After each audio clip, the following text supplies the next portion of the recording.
and I'm sort of your host here this afternoon. My first duty is to introduce to you Mr. Wang Yuan, who is the Vice President and Secretary General of the Chinese Society of Astronauts, who together with the IAC is organising GLEX here this week. Mr. Wang.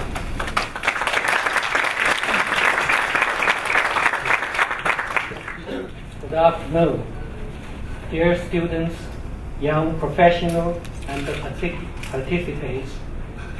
It's a great pleasure for the Chinese Society of Astronautics to be co-hosting this SpaceUp here in Beijing with the International Astronautical Federation.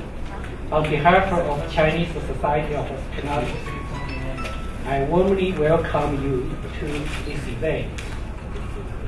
SpaceUp is a very meaningful event. By participating in SpaceUp, young professionals and students will have the opportunity to experience their viewpoints at the international stage and to establish contact with young experts worldwide in the field of aerospace.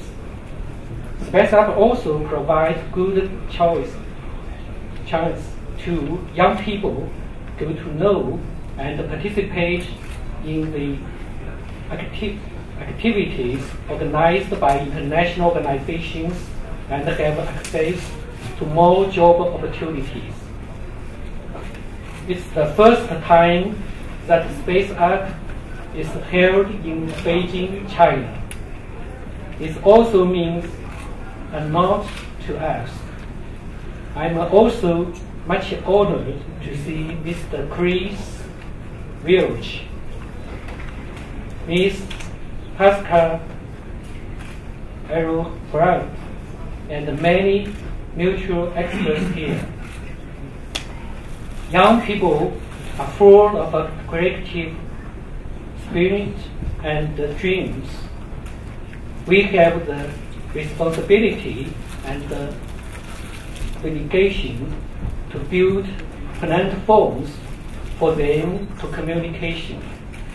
CSA, jointly with IF, is also very willing to support and encourage young people to make friends and exchanging experience so that more young people will be able to shine in the international stage.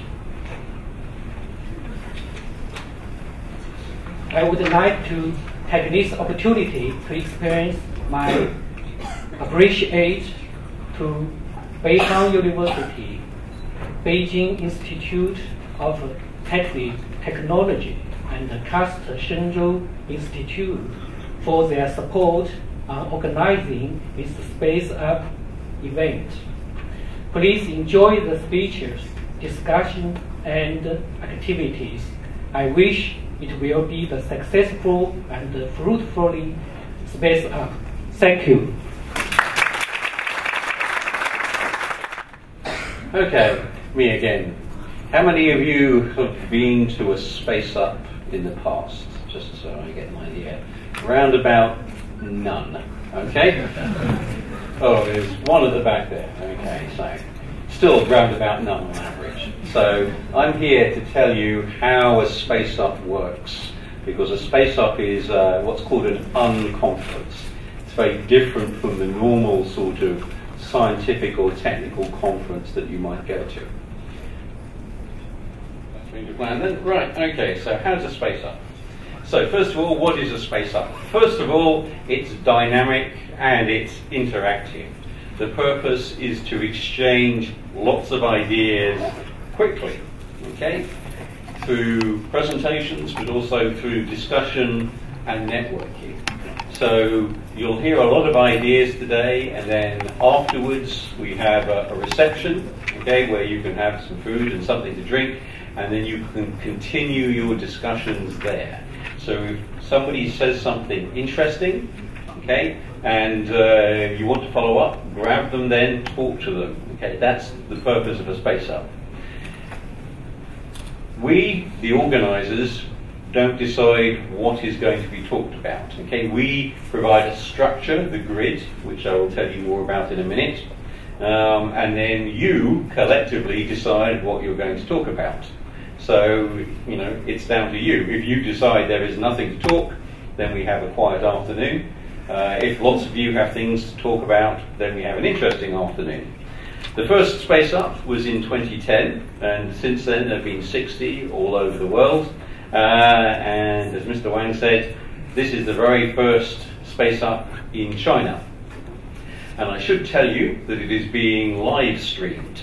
Okay, so when you come down here and you're standing here, okay, that camera is broadcasting you over the internet. So you know, you want to make sure you look professional. No pressure. Timing is very important. Okay. And I put up here the main bits where timing is going to be important. First of all, we're going to have self-introductions by SpaceUp participants. Very short introductions, 10-second introductions. So, enough to say who you are, where you come from, and maybe what you're interested in, but no more, okay? Your life story, we will find out later at the reception, okay? This is the short one.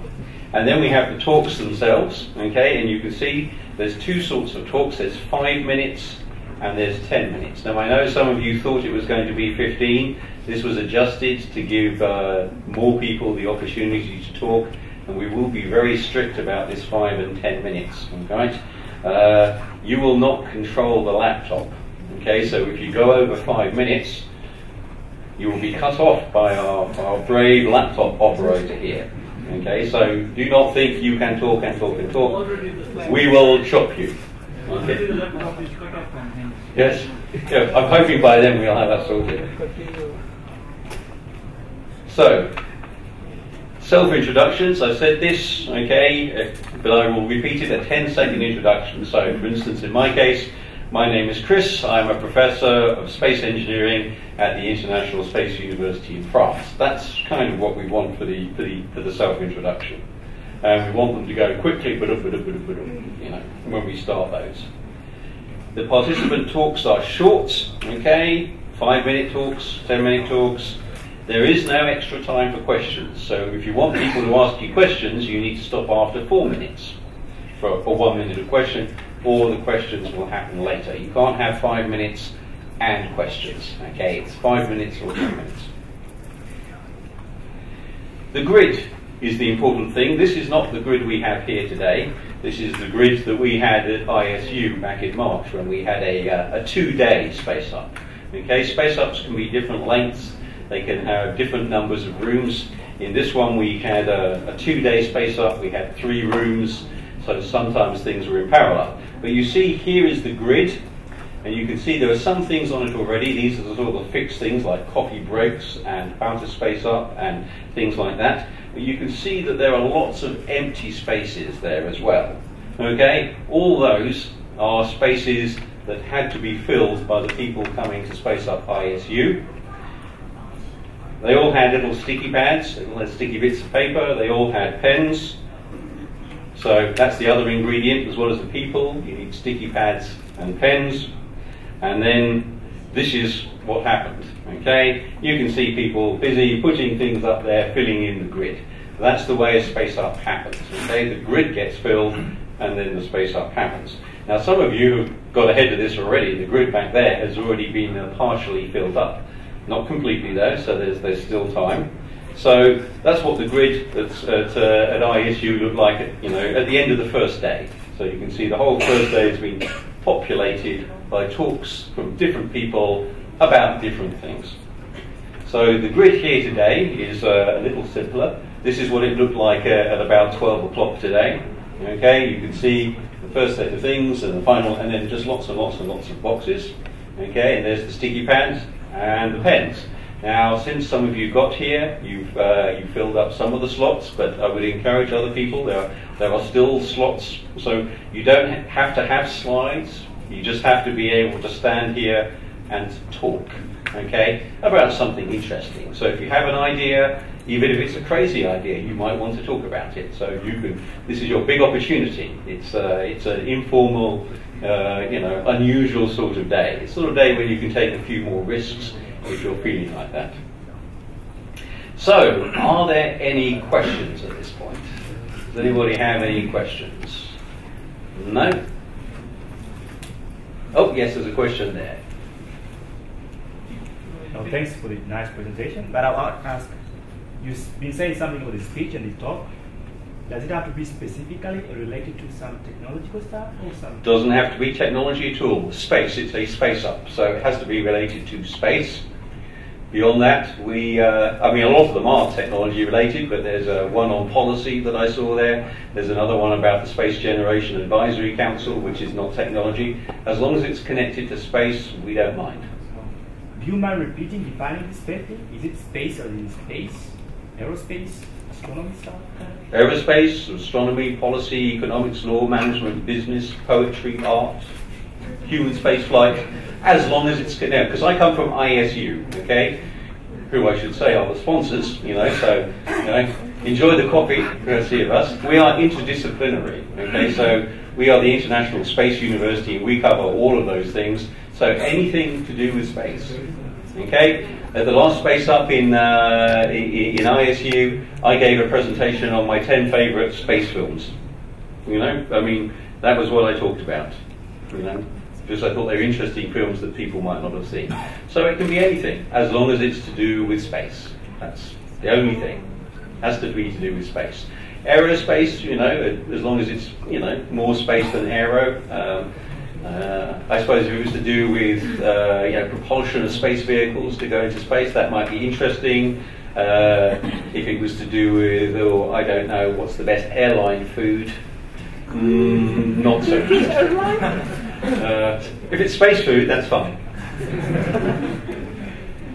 So, that's the introduction to how to space up.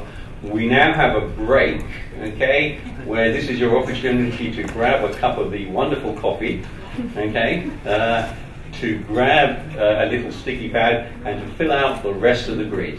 Because nobody goes home until the grid is full.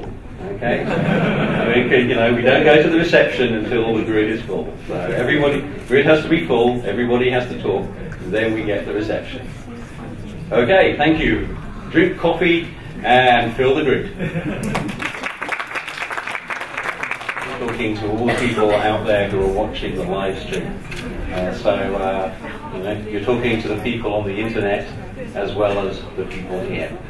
The address of the live streaming, I can't tell you what it is offhand. We will send it via email. We will send it by email, apparently. Then maybe we'll get even more people. Anyway, without any more ado, I would now like to introduce our keynote speaker for this afternoon. The chairman, I think if I have the title right, of the executive board, the chair of the executive board of DLR, the German Aerospace Agency, and also I should note the deputy chancellor of the International Space University, Professor Pascal Ehrenfreund.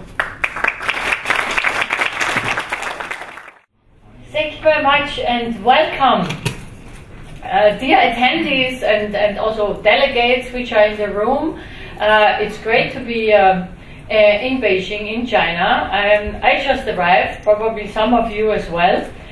And as the IAF Vice President for Communications, Publications and Global Conferences, it's my great honor and pleasure to address you today here in Beijing at the SpaceUp GLEX 2017. I've heard that you got an introduction today. What the SpaceUp actually is, and I think it is a perfect platform where you can really interact and ask all the questions and exchange and interact with people from all over the world. And this event is jointly organized by the International Astronautical Federation and the Chinese Society of Astronautics, and marks a really important date for its series, because SpaceUp GLEX 2017 represents in fact the first ever SpaceUp event held in China. And it opens doors, of course, also for future conferences of that level here in China. So this event is, and its outcomes are extremely important for the IAF, since the Federation is really deeply involved in activities that aim to foster diversity and the young professionals in the space sector. And you certainly have heard about the 3G initiative, which fosters 3 pillars, and I do see them in this room. 3G stands for geography, generation, and gender. And I see also a lot of female space enthusiasts here. That's great. So events like the SpaceUp really help capturing exactly these 3 important diversity aspects, and not only by being the first SpaceUp held in China, but also by specifically intended for students and young professionals, male and female, and interested and actively involved in space exploration worldwide. So this event gives you all the opportunities to exchange views and to build your network with stakeholders, students and young professionals from different backgrounds who are all interested and are all pursuing a space career, and where you can discuss what are your options also for your future. Geographical diversity and global reach have been traditional features of the IAF since it was founded, and attracting young professionals and students has always been a focus of the Federation during the recent years, with many different activities and programs which are really targeting your community. And this has indeed also resulted in a significant increase of the number of young people which are engaged and are participating at IAF activities. And SpaceUp is one of them, which is a great achievement. And I think this is really something crucial, that young people, join and shape, space exploration and what we are going to do in the space sector in the future. We need all of you. We need your enthusiasm. We need your great ideas, and we need also your knowledge from your specific country, and you, in the same way, receive a lot of other knowledge and expertise from people all over the world. So, last, gender diversity is still an area where we have to do progress. It is extremely important also for the space sector to enable gender diversity, and that we are able to implement opportunities for females and role models, and encouraging the young generation of females involved in space activity, also to aim for leadership positions and to help to reach a balanced and inclusive representation of the space sector. And this is also something what we at DLR are really trying to foster. I want to talk a little bit about space exploration, because it is my own research field, which I have been working on at least the last 20 years. I have been working on many space missions and also on experiments on the International Space Station, and have formed a lot of students and postdocs in this research field, and it's always really, really exciting to see the young generation moving into this field, because it is a long-term project, space exploration. When we want to make it sustainable, when we once want to reach Moon and Mars with humans, again for the Moon and for the first time for Mars, it will take us a long time, and we need you and the young generation also to pursue those goals. And I think the most important about space exploration is that we gain fantastic new knowledge, and that also that we are really on the frontiers of new technologies. And when I've looked at some of your sheets, which you will discuss, it's about really new technologies, and it's about not only a moon village, but now also about a moon and Mars village. Yeah. Well, if you create it in one sense, you can also try to continue then to build another one for Mars, different conditions, but some basic building blocks might be the same. And I think we need this young generation in order to pursue those long-term plans which go over many, many different decades. I think in particular the international cooperation in that research field is crucial. Then nobody can reach destinations like Moon and Mars with humans alone. We all have to work together, and it is a very important plan that everybody can contribute. Everybody can contribute one of the building blocks for a larger space exploration program for the future. I think we will discuss many things, not only today. This is up to you. You can just do it on your own. You can discuss the topics which you want. But we have many sessions in the following days, and where a lot of space leaders will meet and discuss, and also a lot of stakeholders from industry.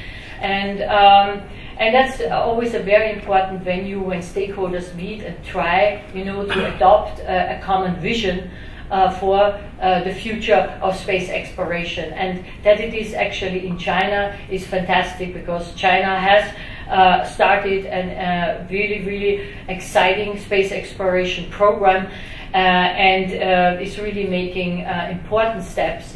And I think it is wonderful to be here and also to learn about the future plans in China, and also to discuss about how we can reach destinations together in space exploration. And finally, I would like to take the opportunity to thank Professor Chris Welsh. He's a fellow vice president at the IAF. For leading this great initiative, and taking also this SpaceUp conference to China. To all the participants and the speakers, I would like to wish you really, really good luck today. Enjoy the really wonderful opportunity that you can discuss everything what you ever wanted, and everybody has to listen to you. And I think I will also stay around, because I want to know how that works. And I hope you have a lot of fun and you get inspired, and that you also enjoy the conference which we will have here in China for the next 3 days. Thank you very much.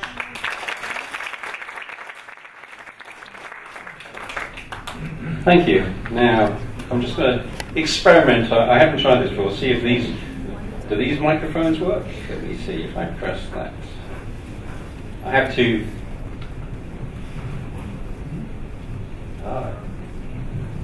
Does it work? Yes. Excellent. This is not for me. This is for you and your introductions. Okay? Because we haven't done the introductions yet, I thought it would be more fun to wait until a few more people arrive. Now, you're not just introducing yourself to us, you're introducing yourself to the people who are watching on the web stream. So I'm going to pass out the microphone, and then it's going to start here, down up, and it's going to go that way, that way, that way. And when you get the microphone, you have, remember, no more than 10 seconds, but you have to stand up and look at the camera, because the people out there on the internet, the 400, 500 people, don't want to see the back of your head. They all look the same, they want to see your face. So look at the camera. This will be your, if you haven't been on the internet TV before, this will be your moment of fame. So remember, 10 seconds each, and then we pass the microphone on. Okay, so who you are, where you come from, what you do. Yeah. No pressure, Bernard. Can you do it in 10 seconds? On your marks, get set, go. Hello, I'm Bernard Frank. I come from Europe, born in France, and I'm interested in the moon, Mars, stars, the sun. I built a little mission that visited the moon, but we are looking to prepare for Moon Village and beyond to Mars and other destinations with all of you. Take a thing, sure. Ask the microphone on then. Me again. Me again. I'm Pascal Ehrenfreund. I'm the chair of the executive board of the German Aerospace Center. Fantastic organizations. We work on a lot of missions in the solar system and for space exploration, and have an exciting program for experiments on the International Space Station. And I'm really happy to be here in China. Wow. Christian Feichting. I'm the Executive Director of the International Astronautical Federation, and we are very pleased to co-organize with the Chinese Society of Astronautics this event here, and also the GLEX, which comes in the next 3 days. I'm Readiness, and I was very close to space, working for International Astronautical Federation as a volunteer, and I'm happy to be here. Hi, my name is Taishik Lee. I'm from Korea. I'm the president of KICT, it's Korea Institute of the Civil Engineering and Building Technology. Right now, we are in the Centennial Challenge program. Have you heard about it from NASA? Okay, look at the NASA and then Centennial Challenge. And then you can see that 3D printed habitat to habitation for the Moon and Mars competition. Right now, 76 teams, including the America and one Singapore, one Korea.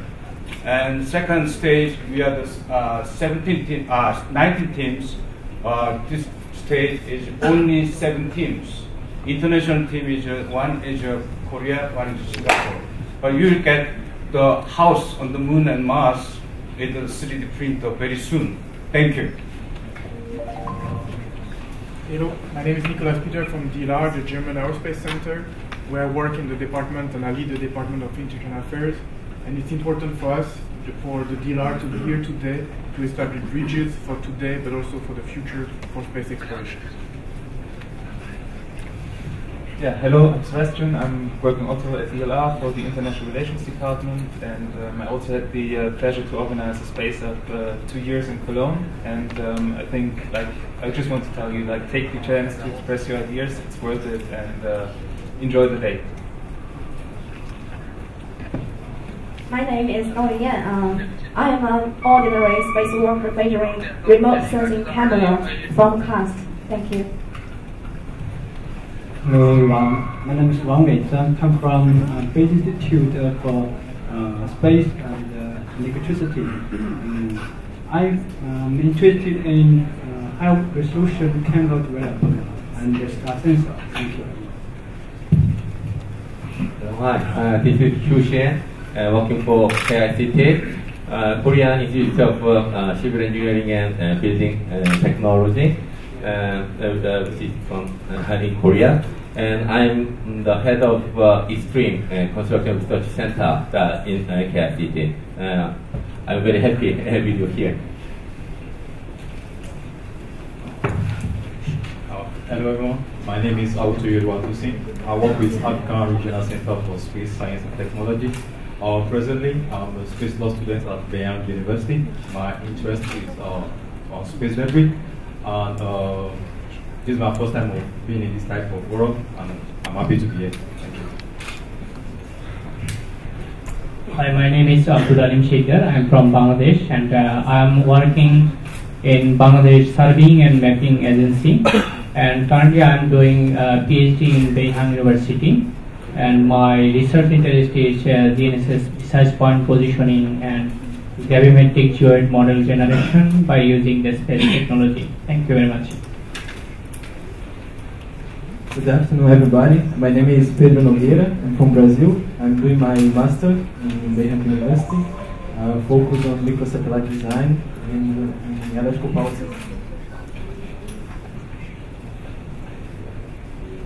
Good afternoon, everybody. My name is Natalia Vargas. I am from Bolivia. I am an electronic engineer, and currently I'm following my master's degree in remote sensing engines.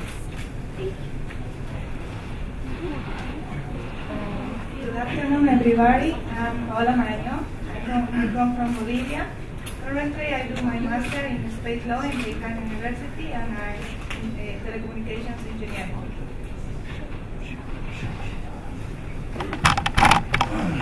Hello everybody, my name is Amy Calderas. I am from Venezuela. I study space law and policy in Beijing University, and I belong to the International Affairs Office of the Bolivarian Agency for Space Activity of Venezuela. Thank you. Good afternoon, my name is Eke Jaimes. I am from Venezuela. I study in Beijing University, GMSS Satellite, and work in the workstation in the Venezuela with communication satellite and remote sensing satellites. Thank you. Good afternoon. My name is Shinata Kirtel. I come from Thailand. Right now I am a student in Beijing University, and my major is space law and policy. Thank you. Good afternoon, everyone. I'm Shakirullah from Pakistan. By profession, I'm a lawyer, and I'm studying space law in Bangladesh. Good afternoon, everybody. My name is Thawong Yuyot from Thailand. I work as an international relations officer at GISA, the main space agency in Thailand. And currently I study space law at Beijing University. Good afternoon. I'm from Mongolia. My name is Kusura. My major is space lawyer, and I'm studying Beijing University. Hello everyone, my name is Hena, I'm from Brazil. I am an energy engineer, and I'm doing my master's degree in technology space, spatial technology actually. And I've been working with thermal control system of microsatellites. Good afternoon, my name is Michael Gonzalez. I'm an electronics engineer from Bolivia. I'm studying space technology applications, and my master is in global navigation satellite systems in the Beijing University. Hello everyone, my name is Sakir Misal from Pakistan. I'm working in National Space Agency of Pakistan and currently studying MS in remote sensing and GIS from the Bihar University. Thank you and hello everyone. My name is Muhammad Naveed and I'm from Pakistan. I'm working for National Space Agency of Pakistan, that is Space and Upper Atmosphere Research Commission, since last 8 years. Right now I'm doing my master's in space law and policy. Thank you very much. Hello everybody, I'm Hamed. I'm originally from Iran. I'm now a student of the Beijing Institute of Technology. I'm studying in aerospace school, and my main research interest is like space system design. And now currently I'm working on debris removal missions. Hello everyone, my name is Miguel. I come from Spain, and right now I am at the Beijing Institute of Technology. I am interested in ion thrusters and ion engine grades. Thank you. Hello everyone, I am Alberto Mendez. I am from Venezuela. I am now, this moment, in master degree in mechanical engineering. I am to be happy to be here. Thank you. Hello everyone, my name is Jallo Said Naumar. I'm from Guinea-Conakry. I'm here to study my master's degree in international law and in Beijing Institute of Technology. I'm interested for international slash law. Thank you. Hello everyone, I'm Toure Mohamed Lamin. I'm from Guinea. Currently I'm doing my master's program in international law, and I'm very honored to be a part of this conference. Thank you. Hello everybody, my name is Ovidius Krivas. I'm from European Union, Lithuania. Currently I'm studying international law at Beijing Institute of Technology. and I'm also very flattered to be in this event. Thank you. Hello everybody, I am Mohammad Saiful Islam from Bangladesh, now PhD student at Beijing Institute of Technology. I have interest on the legal challenges of the use of outer space. Hello everyone, my name is Ravi Shabir Malik and I'm from Pakistan, and I'm doing a PhD in global navigation satellite system, and my research interest is reflectometry. Hello everybody, my name is Adha Mahmoud. I'm from Egypt. I study at Beijing Institute of Technology. I'm doing my PhD in biochemical engineering, and I'm very interested in space, and I'm happy to be here. Thank you. Hello everybody, good afternoon. My name is Abbas Sheikh. I'm deputy prosecutor in Pakistan, and I'm doing here PhD in law, and my area of interest is space journalism. Thank you very much. Hello everybody, I'm Ruben. I'm here from Vietnam.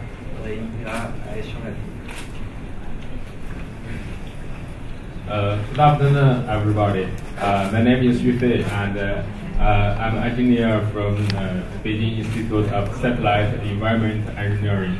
I also a PhD candidate at Shenzhou Institute. I'm so happy here. Nice to meet you. Good afternoon, everybody. My name is Li Chang. I'm a PhD candidate from China Academy of Space Technology. Thank you. Hello everyone, my name is Zhang Mingjie. I'm a PhD candidate from China Academy of Space Technology, major in spacecraft design and especially space capsule. Thank you. Hello everyone, my name is Tae Jung from South Korea. I'm working at KICT. It is a Korea Civil Engineering Institute. I majored in robotics and engineering, and I have interest in space construction and Mars and Moon environment chamber, including Readiness. Thank you. Good afternoon, everyone. My name is Yan Yu. I'm from Astronaut Center of China, and I work for the Human Factor Engineering Department. And one of my interests is to apply digital human modeling to space human factor engineering, and later I will talk to you about this topic. Thank you. Good afternoon, everyone. I'm Tushar Goel. Currently, I'm pursuing my bachelor's in aerospace engineering from India, and my interest in space more than anything is learning projects. Thank you. Hello, everyone.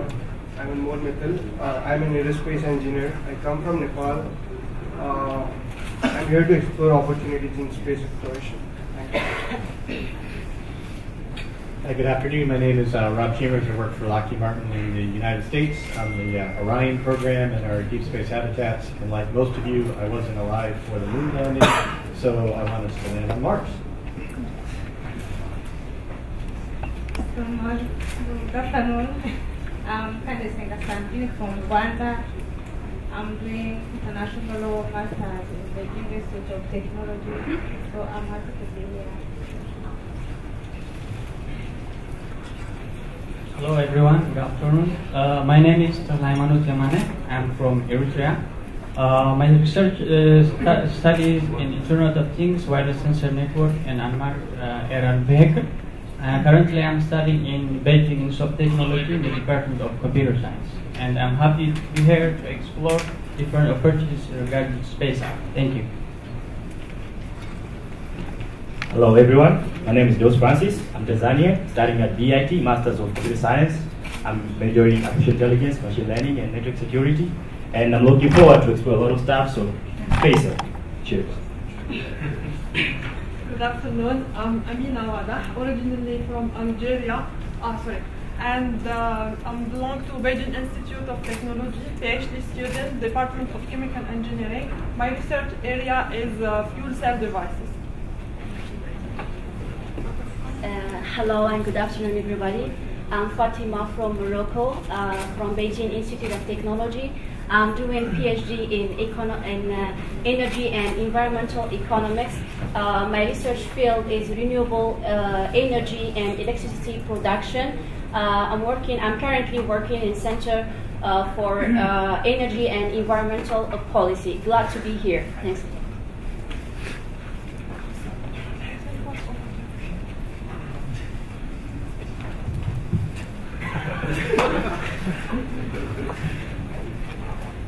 Okay, nobody wants to say it. Hello everyone, I'm Zhang Jian, associate professor from the Harbin Institution of Technology, China. I focus on the two-dimensional materials and the nanofabrication. So I have a presentation, just keep watching. Hello everybody, my name is Lin Jian. I'm a senior engineer in China Academy of Aerospace Aerodynamics. My major is hypersonic wind tunnel test. Thank you. Good afternoon, everyone. My name is Deng Xinyu. I am a system engineer in the China Academy of Non-Hierarchy Technology. Thank you. Hello everybody, I'm Zheng Deguo from CSIC, PhD in signal processing. Hello everybody, my name is Yu Zhengshi from Beijing Institute of Technology, and I worked on the deep space exploration, such as landing on the Mars or the asteroids. And I'm very happy to be here, and I'm also very happy to discuss with you about all the topics about science and the space. Thank you. Hello everyone. My name is Gao Liang. I established in Shanghai Academy of Spaceflight Technology. I pursue my master degree in there. I major in signal processing. Hello everyone. My name is Shen Jialin. I am an engineer from Shanghai Academy of Spaceflight Technology. I'm working on the research of radar signal processing. Very nice to meet you here. Thank you. Hello everyone. My name is Liu Junhao. I'm from CSAS.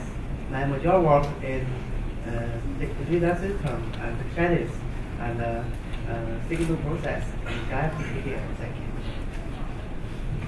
Hello everyone. My name is Shi Junjie. Now I'm working in China Aerospace Science and Technology Corporation. My research direction is fiber laser. I'm very glad to be here. Thank you very much. Hello everyone. My name is Zhao Linjie. We are colleagues, and I'm working for CSC. And my major is quantum optics and research on atomic gyroscopes. AMRG and self diagnostic and the atomic interference gyroscope. Thank you very much. Hello everybody, my name is Jiang Liang.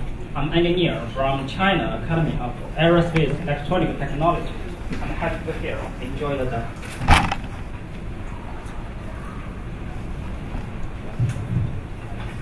Hello everyone, my name is Liang Weiguang. I'm an engineer of Beijing Aerospace Center, and I'm doing research about spacecraft operation and the free-body problem. Thank you. Good afternoon, everyone. My name is Xue Li. I work in Beijing Institute of Tracking and Telecommunications Technology. My research interest is satellite laser ranging, so I'm very happy to be here today. Thank you. Hello everyone. My name is Liu Guowen. I come from Beijing Institute of Aerospace Device Control Device. I'm a micro accelerometer engineer. Thanks. Good afternoon, everyone. I'm Ximing Zhang from Casca, China. I focus on space policy, commercial space development, and space industry. It's very exciting for me to exchange ideas with all of you. Nice to meet you all.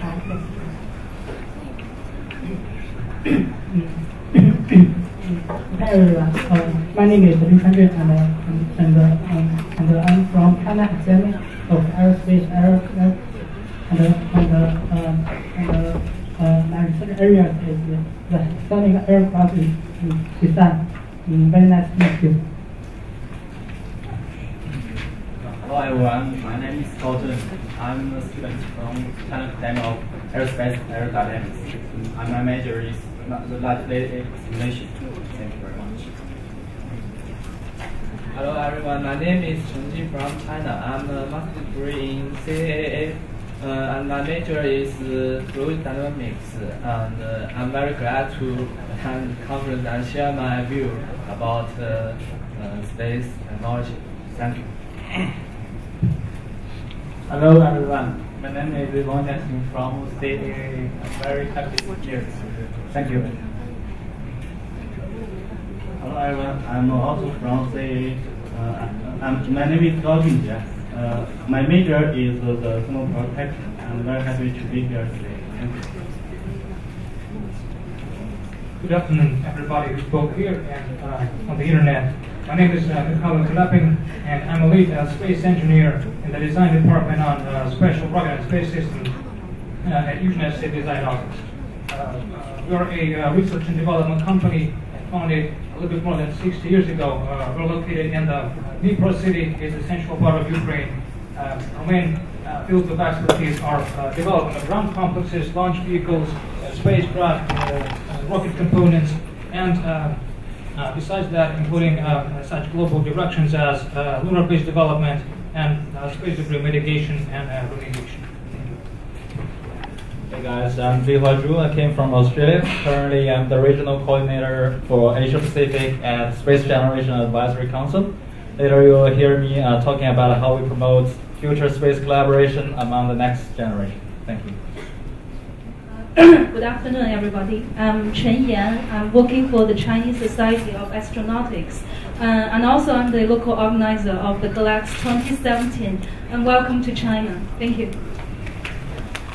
Okay, thank you all for your introductions. I think we have enough skill and expertise to start our own space agency, the SpaceUp Space Agency, I think we will call that. And we will go off and we will colonize the solar system. But we will do that tomorrow. We have to finish the SpaceUp first. I have wheeled the grid down here, and now we can actually start the presentations. So the first person who has 5 minutes to speak is Awatoye Tozin, talking on space policy and programs in Nigeria. So please take the podium. And you may need to get your presentation.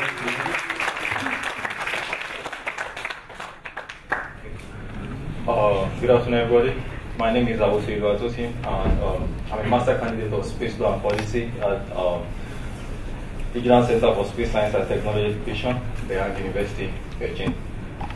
I'm talking about the space program in Nigeria, the space policy and space program in Nigeria. This is my outline, introduction, space policy, Nigeria space activities, Nigeria space cooperation, and then my conclusion. I'll start with this introduction. We are used to seeing celestial objects like the sun, moon, Venus, stars, and etc. This is a point about space. Where is space? Space is anywhere above 100 kilometers. I want to believe we are all aware of that. Why is Nigeria in space?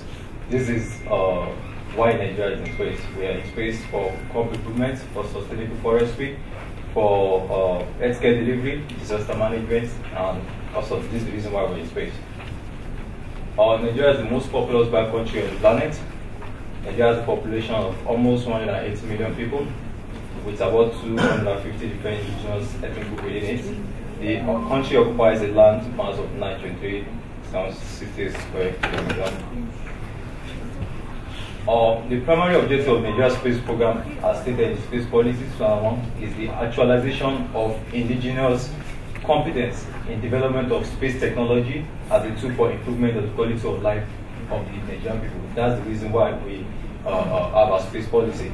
The National Space Research and Development Agency, NASDAQ, is the prime legislative document that governs space activities in Nigeria. The Act establishes NASDAQ as the coordinating agency for space activities in Nigeria.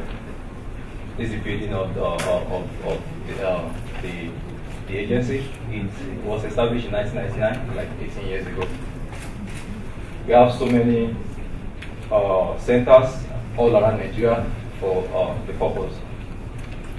Historical perspective of the Nigerian space program. In 1957, USA established a portable radio station outside Kano, northern region in Nigeria, that monitored Espera 1, Apollo, and Gemini satellites.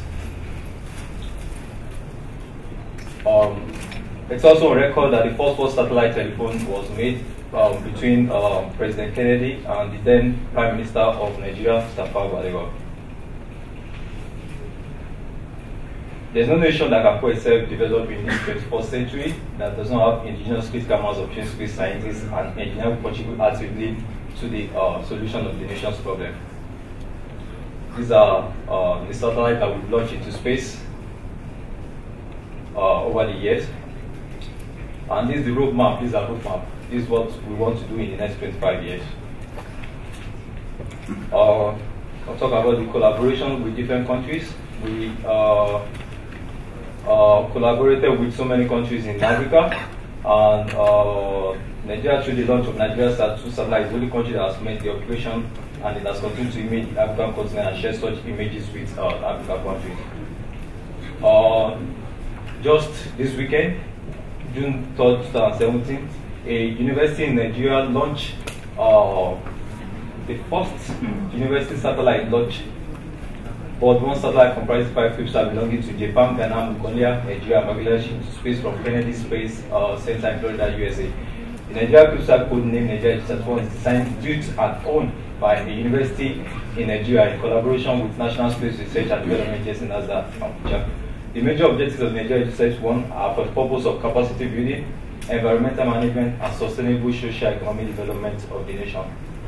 We have a collaboration with Great Wall of China.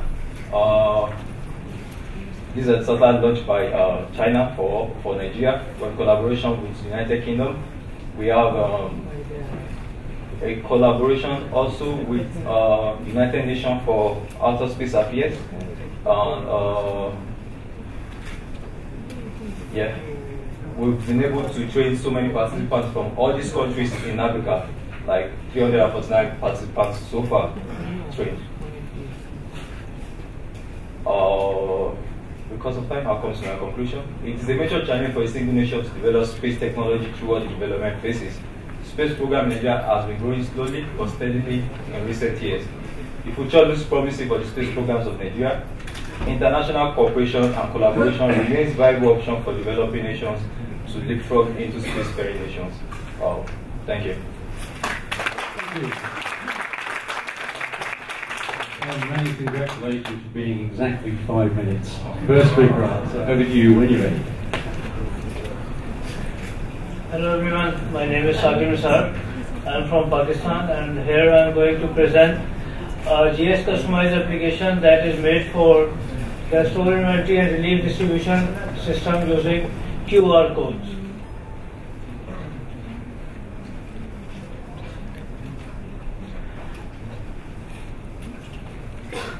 The main purpose is to factual situation awareness of decision makers. After that is for the pre-disaster and the post-disaster plannings.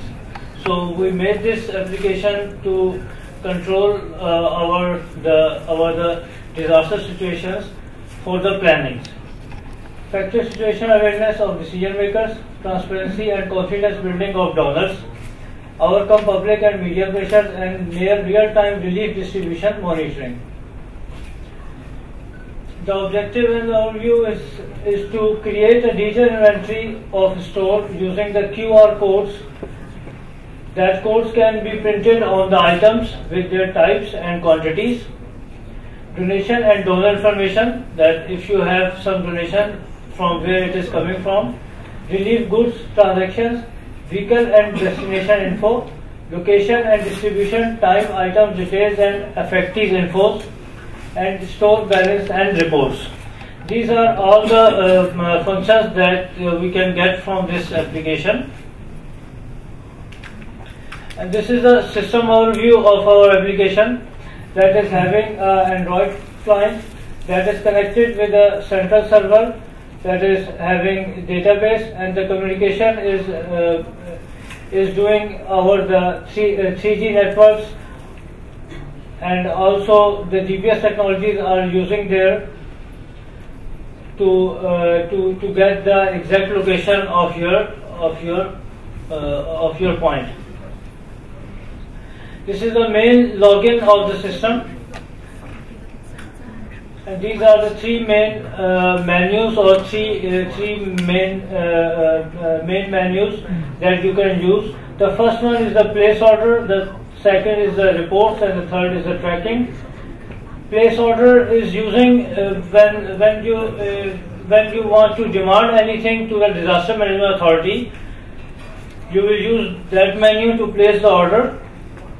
That has some menus and some other details. These are different screenshots that we get from our application. And this is a monitoring. The one when you place the order, after that when the order is compiled and it is get out from the store and sent through to the disaster place or to the camp, you can have the full record of your vehicle, that what is the current situation of your donations, or what is the current situation of your reliefs that you sent to the affectees.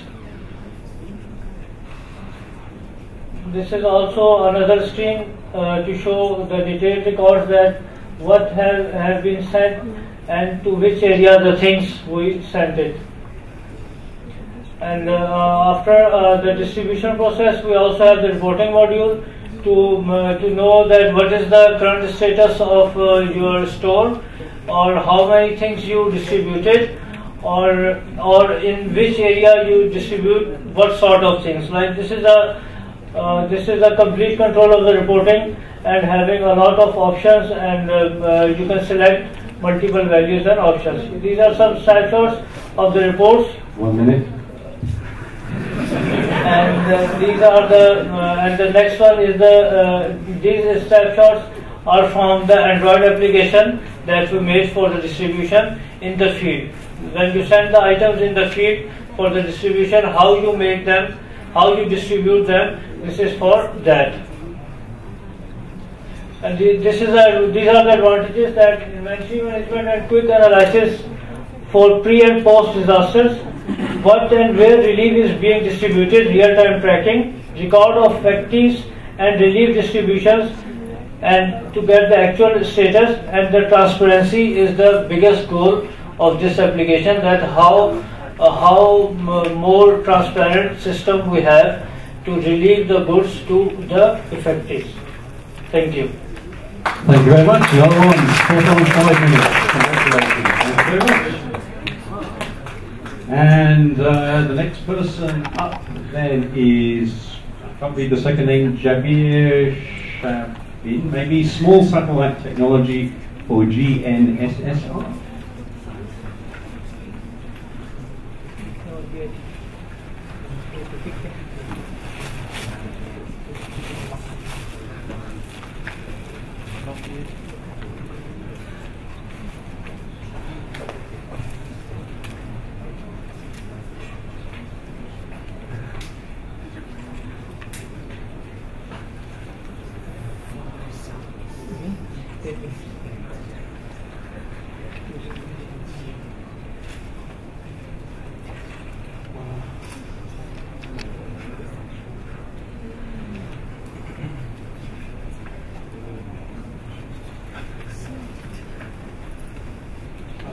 Hello everybody. Today I will briefly discuss about small satellites which has been worked successfully for GNSSR technology, proximity technology, for Earth observations.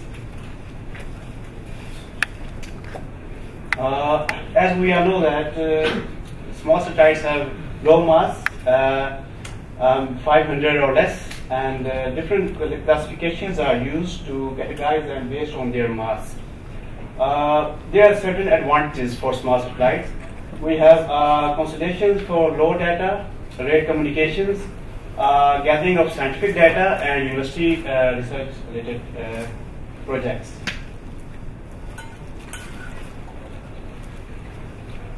Okay, so if we talk about microsatellites, we have a mass 10 to 100 kg, and this is not a specific limit point. So we can we have satellites which are larger than that or smaller than that, which is below 50 kg. Designs or proposed designs for from some satellites of these type have microsatellites which are formed together for different formations.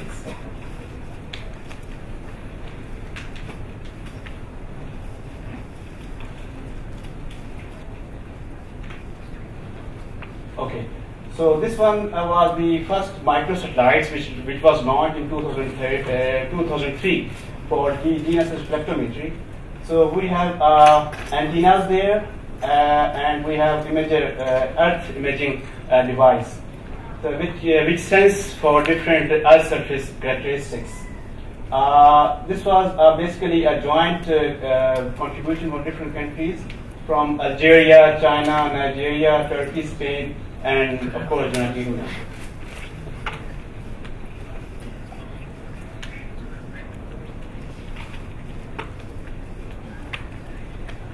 Okay, so this is basically the geometry of the GNSR, how it works. So we have a receiver which is 700 kilometers height and low Earth orbit, and we use GPS satellites, which is basically 20,000 kilometers high as a transmitter. So to sense the different Earth characteristics, we have like ocean, we have soil moisture, land, and ice. So we can sense different surface electromagnetic spectrums, and we can retrieve geophysical parameters. So this is the launch mass of UK-DMC, which was disaster monitoring constellation, which was phase 1. It showed successful results. Then there's the second phase, which was UK-DMC2, which was launched in 2009. Both you can see how these satellites evolved from first generation to the second generation.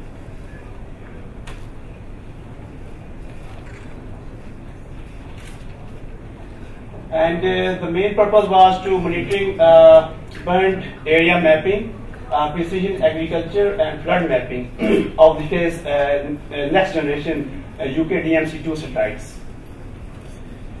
So then we have our TDS, Tech Demo Sat 1. This satellite was basically for GNSS spectrometry.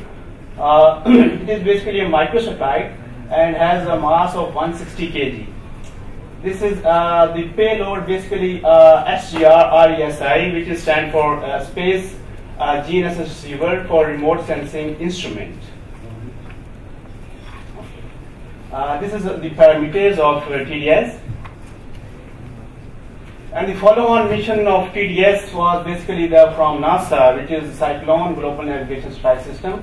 It has 8 microsatellites and developed by University of Michigan and the Southwest Research Institute along with SSTL, Survey Satellite Technology. AIM was basically for hurricane forecasting and other ocean surface remote sensing. It was launched in December 2016.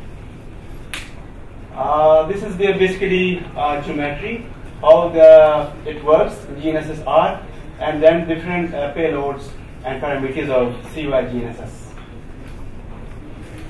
Then a nanosatellites, which has mass 1 to 10 kg. This satellite is basically, it has a multiple nanosatellite that we launched together. I'm afraid your time is up. You can click through to the conclusion slide very quickly. Okay. So this is basically the 6-unit CubeSat, which was launched by last year, August 2016. This is basically a GNSS. There's different segments. Go to the very last slide. We just want to see the very last one. This one. Oh. Thank you very much. It's difficult, I know, in 5 minutes to get everything in. It goes much quicker than you would think. And the next one is already ready. More GNSS. I think Positioning the Dynamic Vehicle by Michael G.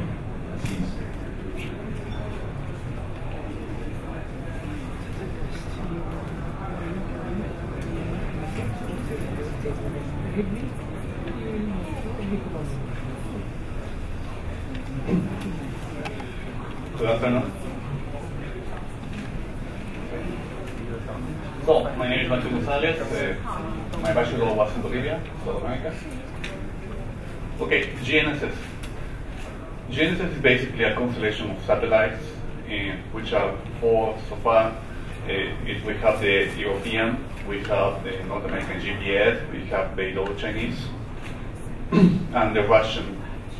So, GNSS composes of 3 segments: ground segment, space segment, and user segment. Every one with its own characteristics. Okay. Now, there are many techniques that we can use in GNSS. GNSS is related to what is positioning and timing, both extremely important for the whole spectrum of human activity. GNSS was developed to have a meter level accuracy. The purpose of this technique is to achieve centimeter level accuracy on real time. To do this, the basic technique is that we have 2 satellites, one receiver called base station, and the other receiver is the rover. By working with both together, we can cancel many of the error sources that we have from the satellites. So the maths basically work like this. We have first the Zephyr range, and the second one is the phase carrier. We work with both together, especially on the phase carrier, so we can eliminate by having a small distance between the both receivers. We can cancel most of them to achieve something like, to achieve something like this, which we only mind about the geometric distance between the receivers and the anomalies. Now, it is very important to work on the anomalies for RTKs so that we can have an exact, quite precise solution. So we do this by working on Kalman filter. There is a huge variety of Kalman filters that they basically work based on past predictions. Based on past history, you can predict what's going on next. Now, the lambda method, working together with the Kalman filter, is in charge of finding the number of anomalies. Thanks to this, we can achieve centimeter level accuracy. Okay, well, why to do this? There are many purposes to work on RTK. One of those is to have an integration navigation solution. Let's say we have cars, we have rovers, and our cities are becoming more populated. We need to have a way to control and manage these systems, this transportation. So integrated navigation means that we will work together with all the sensors that we have in the car, plus the GPS, GNSS signals, and the international measurement units like accelerometers, taken all together, so we can finally achieve having control of our vehicles. This is a small block diagram showing us how we work on this.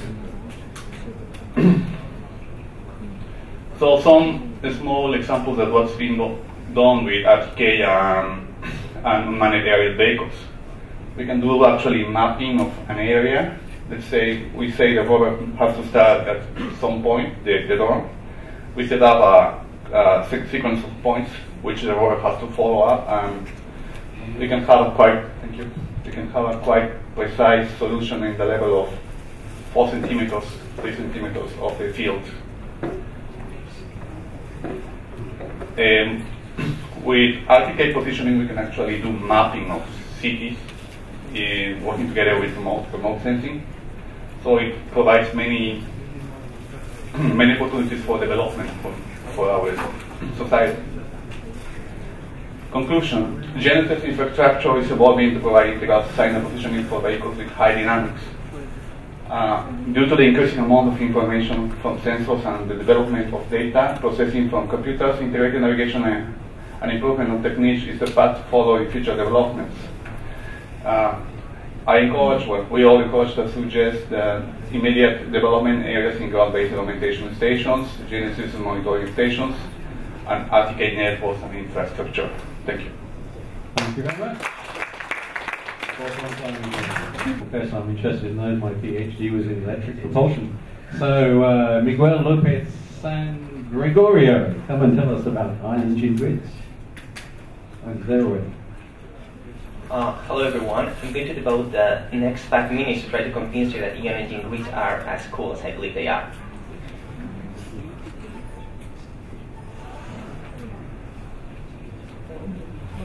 I can go to the next slide.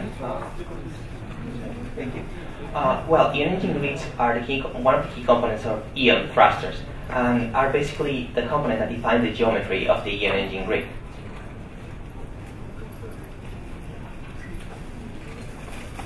Basically, the function of the ion engine grids is to accelerate the plasma inside the ion thruster. So, this is the Deep Space One. This thruster is the thruster in the Deep Space One mission was called the N-Star, and it's super important because it was the one that opened the wild era of ion engine grids. This one carried a 30 centimeters set of ion engine grids. This is the Hayabusa mission. It also carried an ion thruster, and the key factor of this thruster is that it carried 3 ion engine grids made of carbon-carbon. It was the first carbon-carbon set of grids in space. The Dawn mission in 2007 carried almost the same thruster than the Deep Space One mission. This was an improved version of the N-Star. It also carried a set of multi-ion engine grids of 30 centimeters. This is the GOES mission. The goal of this mission was to map the magnetic field of Earth. The thruster in this mission was very important because it carried two ion engine grids of different materials, one made of graphite and the other one made of molybdenum. And this is the Baby Colombo mission. Last time I checked, it was scheduled for next year, in 2018, and its mission will be to go to Mercury. The thruster in this spacecraft is similar to the one in the GOES mission, and it also will carry a grid made of molybdenum and another one made of graphite. These are, previously I showed you the thrusters that have already been launched, and these are the ones that were tested at some point. This is the Hyper thruster. Originally it was intended for a mission to Jupiter, and the key point of this thruster is that it carries rectangular grids, and they were made of pyrolytic graphite. The Nexus thruster was the biggest thruster ever built as tested and tested. The grids of these thrusters were made of carbon-carbon composite, and these are the biggest carbon-carbon composite grids ever made. The next thruster that is currently in development, and the first two units will be available in 2018. This thruster comes from the heritage of the N-Star. That was the thruster of the Deep Space One mission and of the Dawn mission. They are also made of molybdenum. What are basically the two types of grid sets that we can find are the flat ones that are used for smaller thrusters, and the domed ones that are used for bigger thrusters. Typical ion thrusters carry a set of 2 grids, but we can also find a set of 3 grids, and there have been tested other thrusters with 4 grids. What is the main problem of the grids? The erosion. The plasma inside the thruster is incredibly hot, and when the grids accelerate it, it's going to cause the erosion of the grids. Here, you can see the transversal section of one hole of the grid. What happens after many hours of working? That the shape will become like this. So what's going to happen is that all the holes of the grid are going to become much bigger, and eventually are going to cause the failure. Are going to cause the failure of the grids, which will eventually lead to the failure of the thruster. How can we fix it? Well, theoretically, it's easy. What we want to do is that the time that it takes to go from this state to this state becomes longer. And what are we going to achieve if we are able to do this?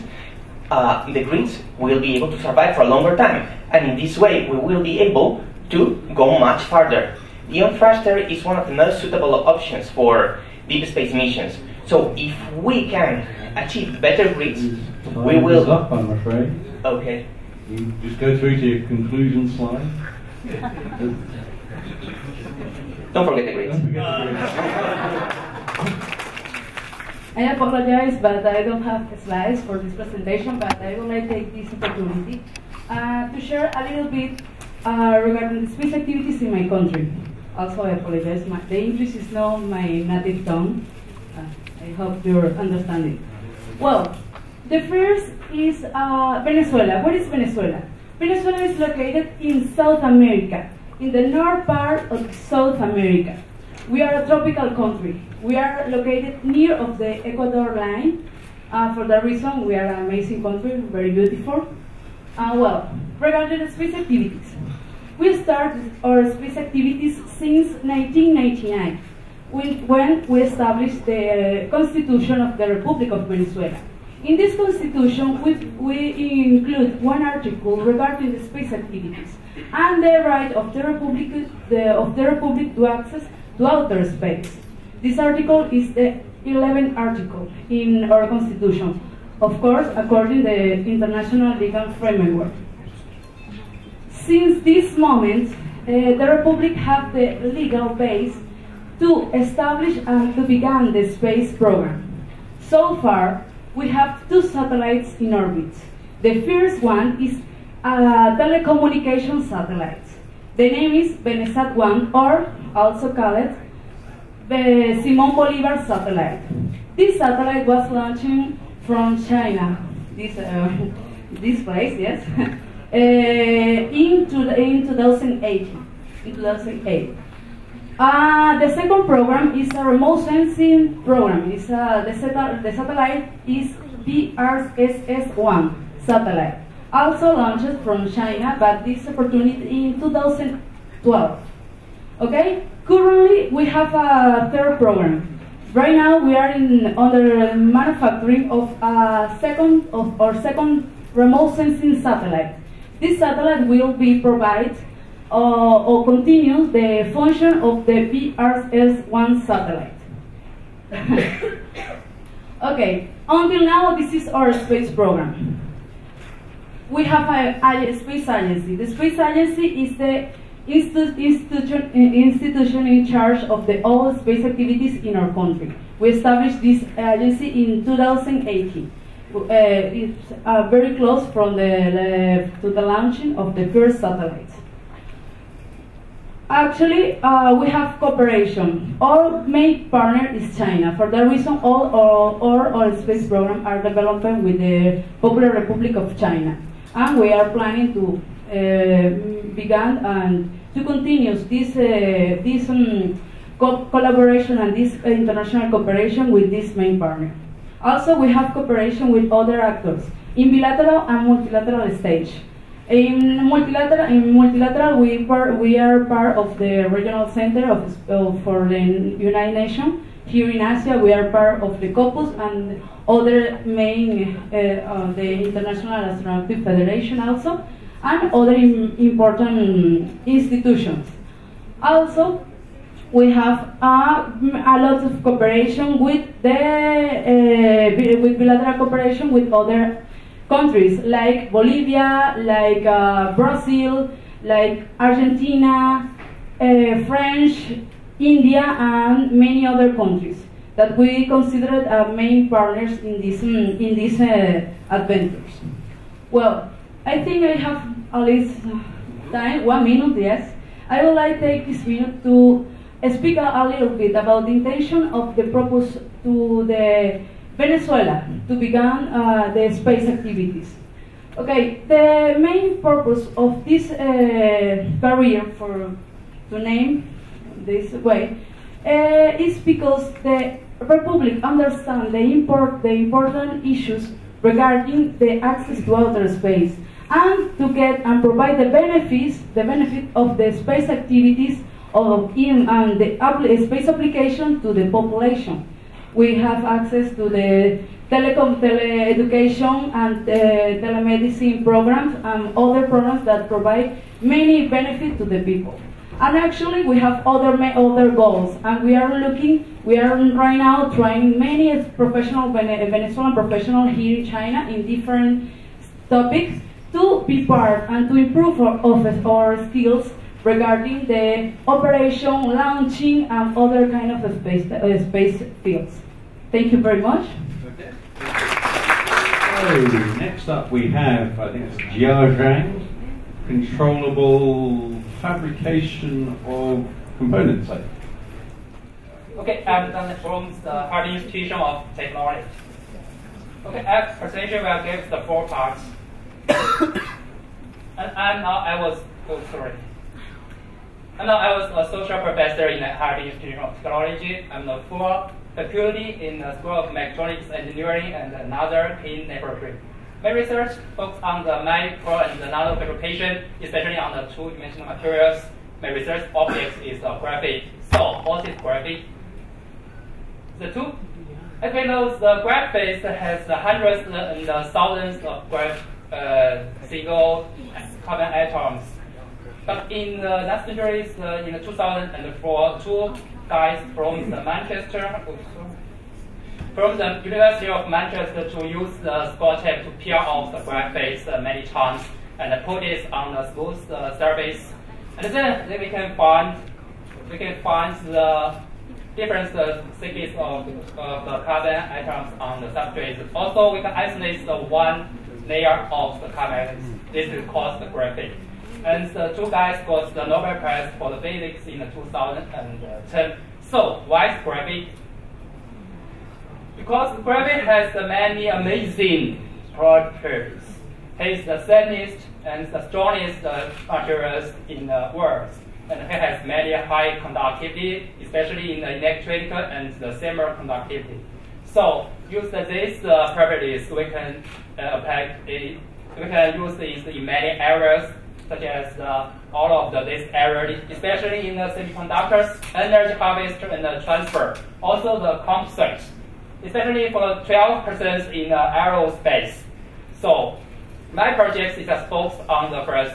But if we want to use these properties, the first and the most important thing is to how to make the graphite in a low cost and a comfortable way.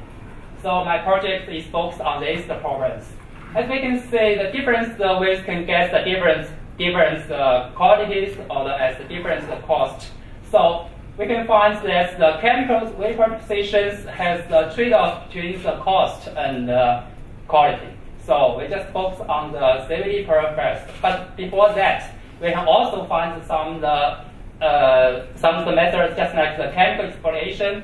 So from this method, we can get the graphite oxide. We can get the mass of and use the kilogram scale or the ton scale. But it has many drawbacks, just like the layers, the mixtures, and the different size in your product. So how to isolate the different layers and the different size? We can use the density. We can use the density gradient centrifuge. Another drawback is the drawback of the different of the bad electric properties because we use the harsh oxidation. So we just control the oxidation during the synthesis process or reduction process. We can recover from the nano ampere to the micro amperes of the current. So next come to the chemical vaporization. We just call this the CVD process. We can get the lots of the different single crest domain of the graphite from the nanometers to the centimeters. Also, if we can use the continuous catalyst, we can get the core of the graphite. That's it, good results. Also, we can control the layers and the uniformity of this graphite film. We can use it in many ways. Also, we can use the different morphology of the structures as the catalyst, and we can get the different morphology of the graphite.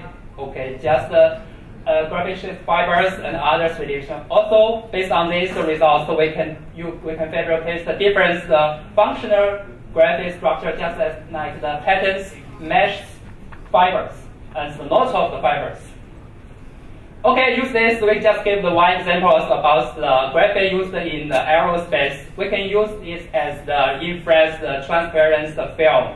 We can use this in electromagnetic shield. In the future, I want to focus on the advanced graphite composites or the coatings. We can use the graphite coatings on our LK and use the many mechanical structures and the reduction of the weight and the thermoelectric properties. Also, there is the first glances of this trial was launched in the last November in the International Air Show in Frankfurt. And the time is up. Okay, I have the two slides. Okay. Sorry.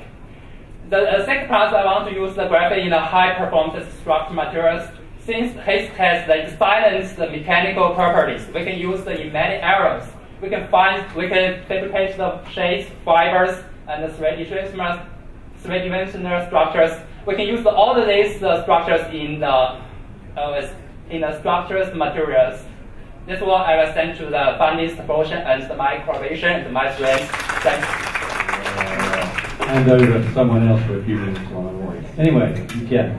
Okay, so good afternoon, everyone. So my topic today is digital human modeling and its applications in space human factor engineering. I'm from Astronaut Center of China, so I'm very honored to be colleagues of all the Chinese astronauts. I work with them and also do research and for them. Okay. So, as China moves to build its space station, the days of the astronaut in orbit extends and the tasks will be more demanding. So, human factor engineering emphasized more nowadays. And this is a map given by NASA about the air traffic activities, a part of the design program. And it starts from the very start, the concept setup stage of the design of every system. However, currently in China, I think we start mostly from phase B or phase C when the mock-up of the system is manufactured. And digital human modeling may supplement experimental studies to better support air traffic activities, especially in the early stage of design. Before the mock-up, before the cabin is manufactured, we can use digital human modeling to evaluate the economic design of the system, evaluate the task design, do some task analysis. So this is my main topic. So first, I will give a very brief review of the existing platform for digital human modeling used in space industry. The JAG is human anthropometric models, and it currently is version 8.3 and uses 3D scanning and build the virtual human, and it is used in task simulation and air traffic analysis. The simulation output is human reach envelope, human via field, and space inference problem. This is Jack, and another platform is DAMIA. The function is similar. And MIDAS developed by NASA, not only contain human anthropometry, they also simulate human cognition. And the simulation output there are more simulation output like the performance, especially task time, workload, human error, situation awareness, and it is widely used in NASA space program.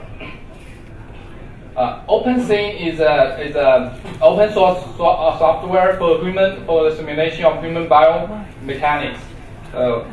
For example, when we design an exercise schemes, we can first simulate it in the software, and we can analyze the muscle force and joint torque and similar and some of the results in the physical task, and decide whether the exercise scheme is good or is adequate. So this is helpful before the equipment is manufactured. Also, this now comes to our work. Oh no, I have only 1 minute. So we call it astronaut modeling and simulation system, and we designed some of the architecture. A 3-layer architecture contains a human characteristic model, a behavior models, and performance evaluation models.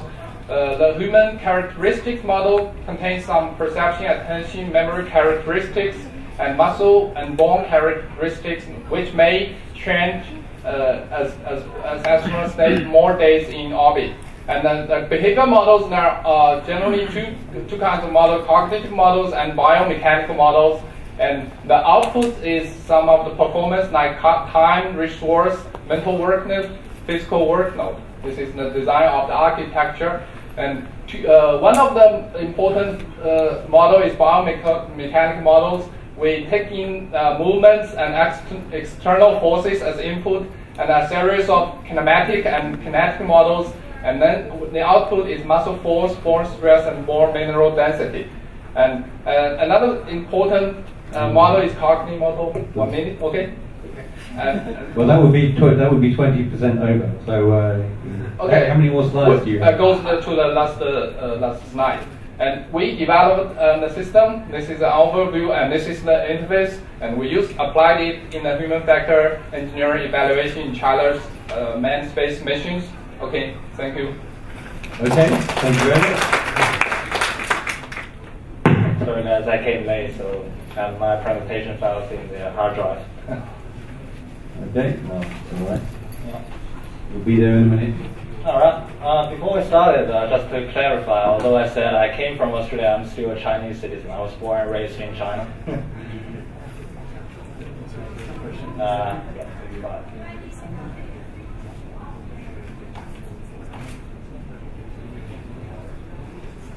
All right. So I came from Space Generation Advisory Council. Before we started, how many of you have heard of the SGAC?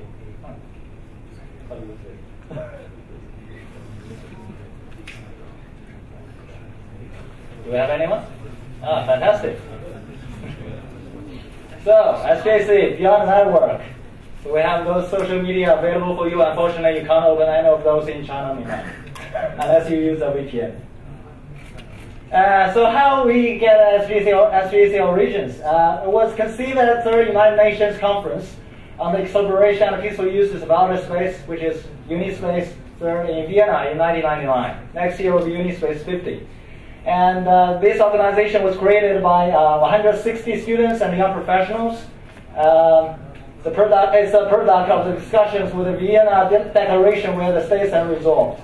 So we're aiming to create, within the framework of the Committee on the Peaceful Uses of Outer Space, a consultative mechanism to facilitate the continued participation of young people from all over the world, which means all of you. Our purpose is to create a global volunteer base of university students and young professionals in the space sector who have passion for making a difference and a commitment to action. So we have heard of a lot of talk about technology or national space development, But how we combine those efforts? We start with young people, which means all of you. Imagine this scenario. You develop a rocket when you do a PhD degree, and you want to propose this project to a government, maybe a foreign country. And you already know someone there, so you don't have to make a cold call. How good is that? And we have a lot of the events to provide such platform for you to interact with not just your peers, but also current space leaders. And those two are the major events we have. So the first one, the Space Generation Fusion Forum, which is based in the United States. We have about 50 delegates, have a panel discussion, invited experts from United States Army and space sectors. And the other one is a Space Generation Congress. You will hear more details later. That one was actually in Beijing in 2013, and that's me. Outside. 4 years ago. So we have 6 regions, cover 100+ countries, and we have 10,000+ members. How we are organized? This is just a structure, how we run this organization. So we have executive committee, 2 co-chairs, and we have 12 regional coordinators. I'm one of those in Asia Pacific region, so I run about 17 countries in this region. Most of them are representative from each country. So that's national points of contact. I believe Sebastian, that guy from Germany, he is national points of contact, which means national representative. We have about 386 positions. And we support Space Generation Network, extensive worldwide network, and what's that? So what's the outcome of our organization? So we have run a lot of events. Every event we had a working group discussions, and we write those in a report, make this recommendation to the United Nations. Your voice can be heard by the current space leaders. Work with the United Nations. Yeah, so this is just a basic overview of who we work with. Another thing I should mention is that this organization is open for people who are aged between 18 years old and 35. But don't worry if you are above age limit. We still have position for you to become our honorable members, which just provide advice to us. The 4 pillars of SGC, so we have objectives, what we have just talked about, and we have events, project groups, scholarships, and leadership skills development, SGC members. So events, I just covered 2 major events, Space Generation Fusion Forum and Space Generation Congress. For project groups, we have run a lot of project groups, which means you can discuss with your ideas with your peers around the globe through our network. Say, with that Spanish guy, just talk about Iron Engine. Where are you? There. So we have a space exploration project group. You can submit your idea, and you can find colleagues to help you out, write a paper, and publish it. And we also provide scholarships. So in 2013, we had the SGC and the IAC International Astronautical Congress in Beijing. I was actually received $1,000 Australian to travel here to attend the event. And you can practice your leadership and skills development through the participating in our organization, which is really important when you're looking for a job. But don't worry, I believe you already have done some, otherwise you won't be here. Example, SGC products. All right, so we come to the events. So first one, Space Generation Congress is a 3-day event. We have a talk like this, but only like replaced by experts like Chris, maybe standing here, give you a talk about what's going on out there. And we have working group discussions, so you can share your ideas, your knowledge with your peers from all over the world. 8 year-round projects. This just lists a few examples. We have space safety and sustainability, space exploration, I just mentioned, space law and policy, and many more. We have over 100 scholarships offered in 2015. This year we have also 100 over, including SGC Global Grants Program to help you travel to America, attend one of the events, and SGC Young Leaders Scholarship, which I received in 2013. And we also have special projects, other events, SpaceUp Workshop, European Student Workshop. SpaceUp Workshop actually was held in Korea last year, in conjunction with the SpaceUp. Space Generation Congress, held in conjunction with so this one is this year. We'll be held in Adelaide, Australia, which is the city I came from. That's convenient for me. It's held in conjunction with 68th International Astronautical Congress. We predict there will be 150 delegates from 35. I don't know where that kind of stats is. This is a standard statistics provided by the Executive Council. I don't know. We will invite high-level speakers, subject matter experts from space agency, academia, and industry. Every year we have speakers from NASA, ESA, and Lockheed Martin as well. This year we'll have 5 working group topics on the key issues of current space industry. This year we have 70 SJC scholarships just for this event. So I think we still have place for that. Check our website. That's not an option. But try to use a VPN to get to our website. SJC 2017 Australia. Yeah, that's a country. 7th Space Generation Fusion Forum, which was held in March this year, I believe, or April. Yeah, in Colorado. Held in conjunction with the 33rd Space Symposium in Colorado. We have 60 delegates. This is just statistics.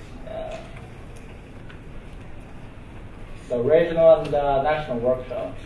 Space Generation Workshop. This one was actually initiated by Asia Pacific region, led by our former regional coordinator. He is now a space engineer in JAXA, which is a Japan space agency. So this is a smaller version. The Space Generation Congress I talked about just now was a 3-day event. This one is a regional focus, just in Asia Pacific. We only have 2 days, and it's quite intensive. You have to jump into the workshop and start talking to each other, right into the topic, and get a result, a recommendation after 2 days. We also developed a Space Generation national events. Unfortunately, we haven't had any here in China. Actually, SpaceUp is the first SJC event in China. This one. We're looking for those Chinese delegates to promote our organization in China, so more and more Chinese young people can get involved with this international network and receive benefits. One thing about those events is about networking opportunities. So you may work or study with your peers all the time, but our network provides you to meet people outside your circle. So you want to apply for a job in NASA, join our event, and you may meet someone from NASA, and you start talking to him, networking with him, and the exchange. 1 minute already. Really? That's 10 minutes. Okay, just an overview of SJC project groups. So those things. Just a good review. I believe all of you can find your interest in our project groups. Why become a member? Just for your information, it's free. Just go to our website and sign up the membership. So be part of the space generation. Have your say in today's top space issues. Let your voice to be heard by current space leaders and join the global network. Yeah, this is a part of the benefits, be involved. Yeah, this is just an overview. That's what you say about people. Okay, so we have this one. She was she was the executive director of our organization. Now she works for Blue Origin. I believe all of you heard of Blue Origin, right? Started by Jacob Moses, Amazon, yeah. And you can use our network organization as your stepstone or gateway to a future career. Before I finish, I just would like to thank you all those sponsors, including Lockheed Martin, DR, and the International Space University for our contribution and general support to our organization. Thank you very much. Thank you. Good afternoon, everyone. My topic is performance analysis of precise point positioning that we call PPP. I will just compare the performance of PPP by commercial software and the open source softwares. You can easily use. This is the outlines, introduction and investigation and mitigation GNSS PPP error sources.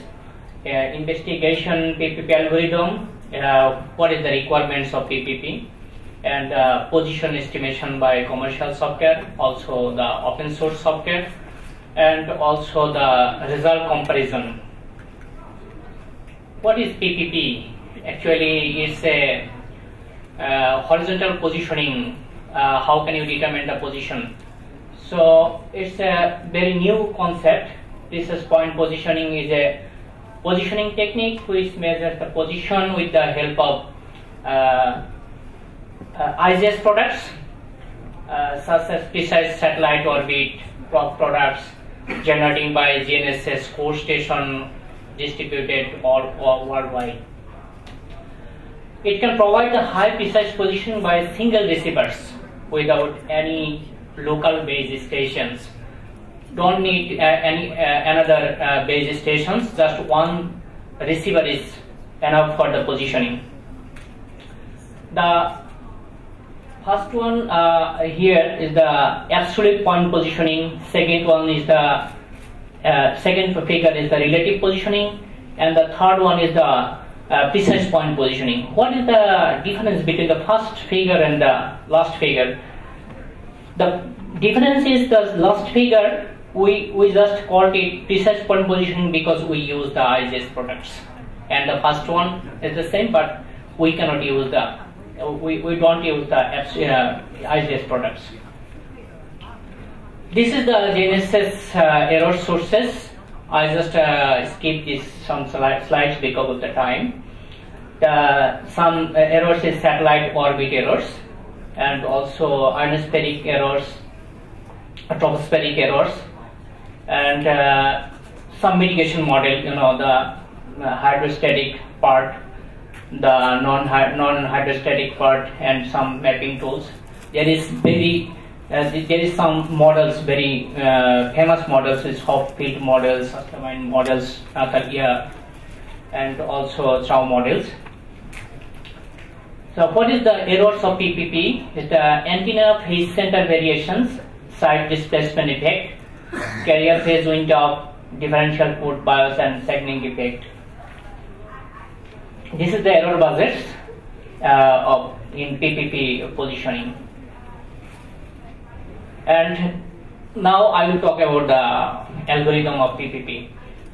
There are three algorithms actually. The single frequency algorithm, this is the dual frequency algorithm, and also this is the very new triple frequency algorithm is available. What is the requirements of PPP? Actually, the PPP requirements two products. One is the IGS products, another is the station observation data. This is the IGS products. The broadcast you can get it real time. Ultra rapid also you can get real time, and the rapid, ultra rapid also.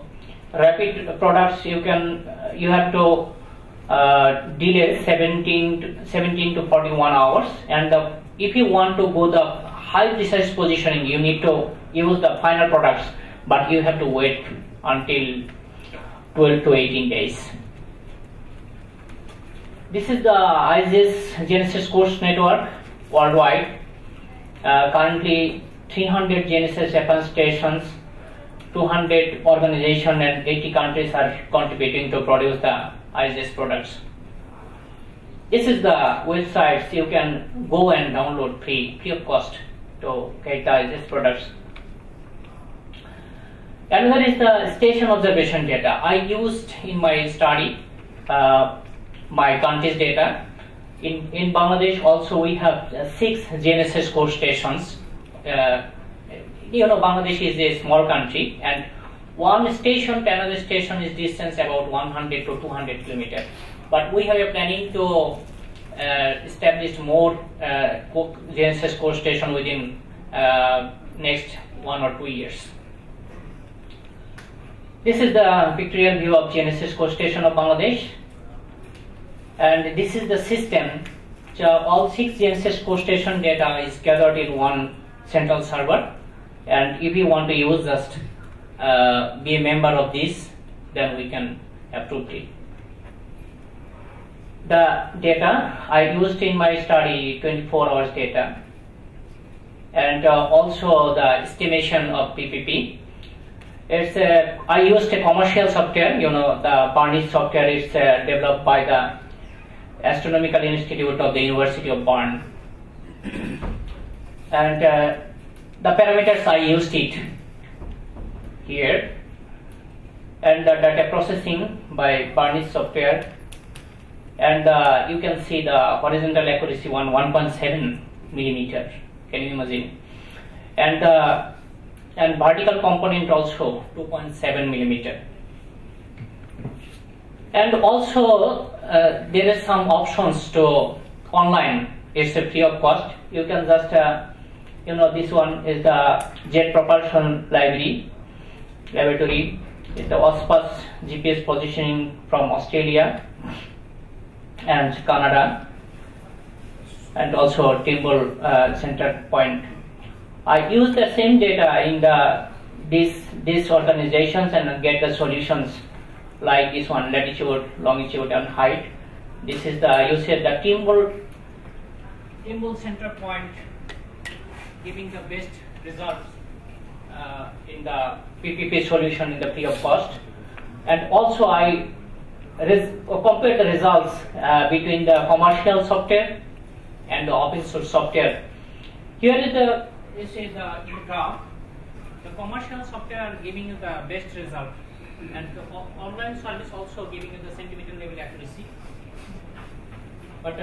But commercial software giving you the best possible results. And the conclusions, the developing country like Bangladesh, and we need some cost-effective initiative. I think the PPP only one station, one GNSS receivers, and you can also use the ISS products. It's free of cost. So I think PPP capable to provide highly precise positioning anywhere in the world. So it's very easy. And also GNSS course network distributed worldwide contributed to produce ISS product which can provide the high precise positioning in PPP. PPP solution is now competitive with conventional carrier phase differential network. Actually, we don't need now is the differential network because we have the PPP. And there is some future works in real-time PPP solution. We are trying to get, we don't want to delay 17 to 18 days. We want to just get the solution real time. We are trying this one. My research interest also now, real-time PPP solutions. And also multi-constellations PPP solution, then why we want to use the GPS, GLONASS, Beidou, and Galileo data. And also we can use the tectonic plate movement monitoring also in PPP methods. So that's all. Thank you very much. Thank you. Good afternoon, everybody again. I am only one person on the law background, maybe. All are scientists, engineers, and others, department and faculties.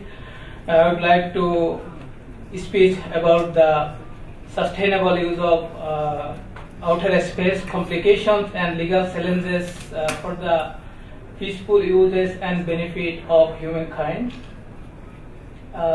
Shortly, this is my content. We face sustainable use of outer space, shortcomings of present outer space law, challenges for sustainable development, and conclusion. Okay, first, we know that universe is delighted by the basically human being. Without human being, world is basically nothing, and all belonging in the universe basically for the benefit of the humankind. All things are for the benefit of humankind, and at present time, space is very and more closer for our daily life, for the economic development, environmental development, information, infrastructure, etc. But at present time, we see that international space law are very in front of the challenge by the more growing the space nations, commercialization of space, private and public commercialization, and many other things.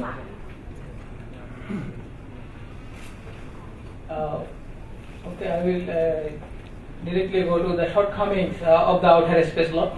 because I feel that engineers and scientists are always trying to develop the space application and space technology. But I think as a law student, without law, it will not be benefited to the all human being. So it will be designed by the specific law. We know that United Nations has enacted 5 treaties for explore the outer space activities and missions. In this respect, others 5 principles are generated by the United Nations. Basically, difference between treaties and principles. That principles are basically non-binding legal instrument. It is not mandatory to the member states. This is only guideline for following. Okay, first I explore here appropriation of the outer space. According to Outer Space Treaty, no nation can make territorial claims to outer space and celestial bodies. But one important weakness of this article, of this law, is that it simply forbids the national appropriation by the specific national country. But this provision does not cover the possibility of an individual or private entities lawfully adopting any part of outer space.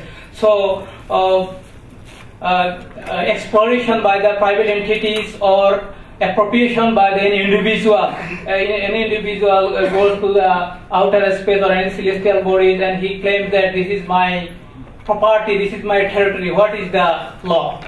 This is the totally empty in the present international space law. Another is prevention of arms in space. We know that space for the benefit of the humankind, and it is general rules that no states can run any arm in the outer space. Specifically in this treaty, mention the 2 important weapons. Number 1 is nuclear weapons, another is WMD, weapons of mass destruction. But this article is also facing the challenge because that means without nuclear weapons or without WMD, all other conventional weapons are allowed in the outer space. Is it allowed for the peaceful uses? Because we know that international law, the main point is that outer space will be used for the benefit of all humankind by the peaceful uses. So if the arms is available in the space, this is not will be a peaceful use. Another is ambiguity of military uses. According to the space treaty, there are basically 2 provisions regarding the military uses. First one, some military uses are exclusively prohibited, and another is some military uses are allowed for such like scientific research or peaceful purposes or any other function. But this treaty does not explain the details, what is the military uses, what do you mean by military uses.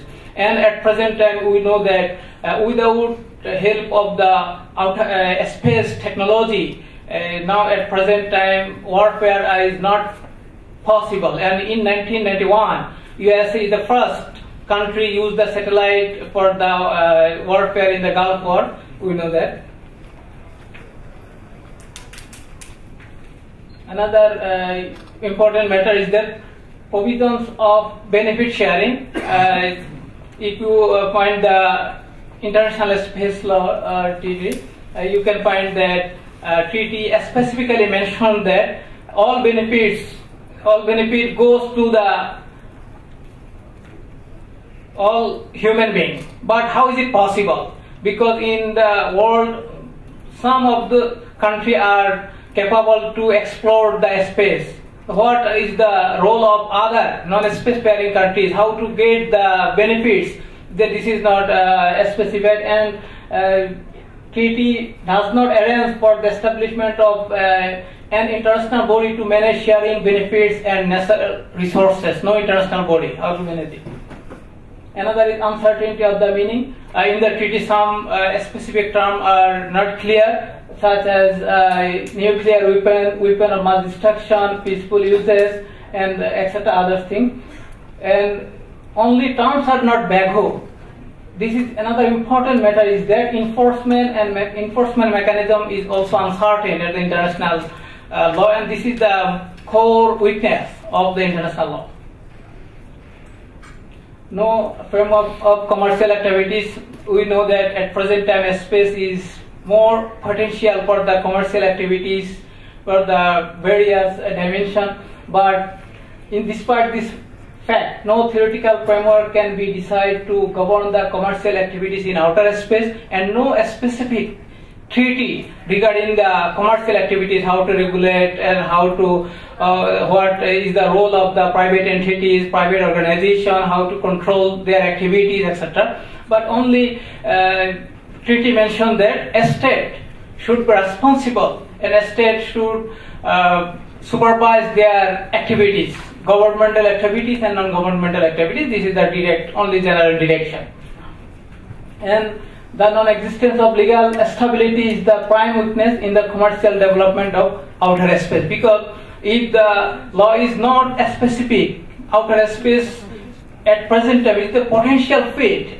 Each and every spacefaring country are trying to competition environment to gain the benefit. So without law it will not be useful.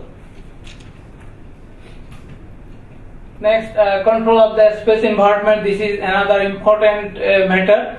Here is two types of environment. Number one, control or preserve the Earth environment. Another is preserve and control the space environment.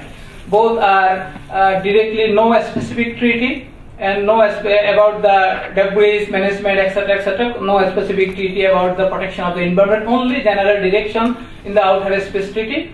A state should preserve the environment. But what is their responsibility, which law will be applicable, this is totally uncertain.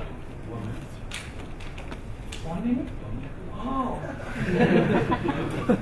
Okay, so, I will go to various challenges. Here is some specific challenges. Proper use of nuclear power weapons. We know that nuclear power sources is the most important source for run the space activities, but it is very risk for the environment.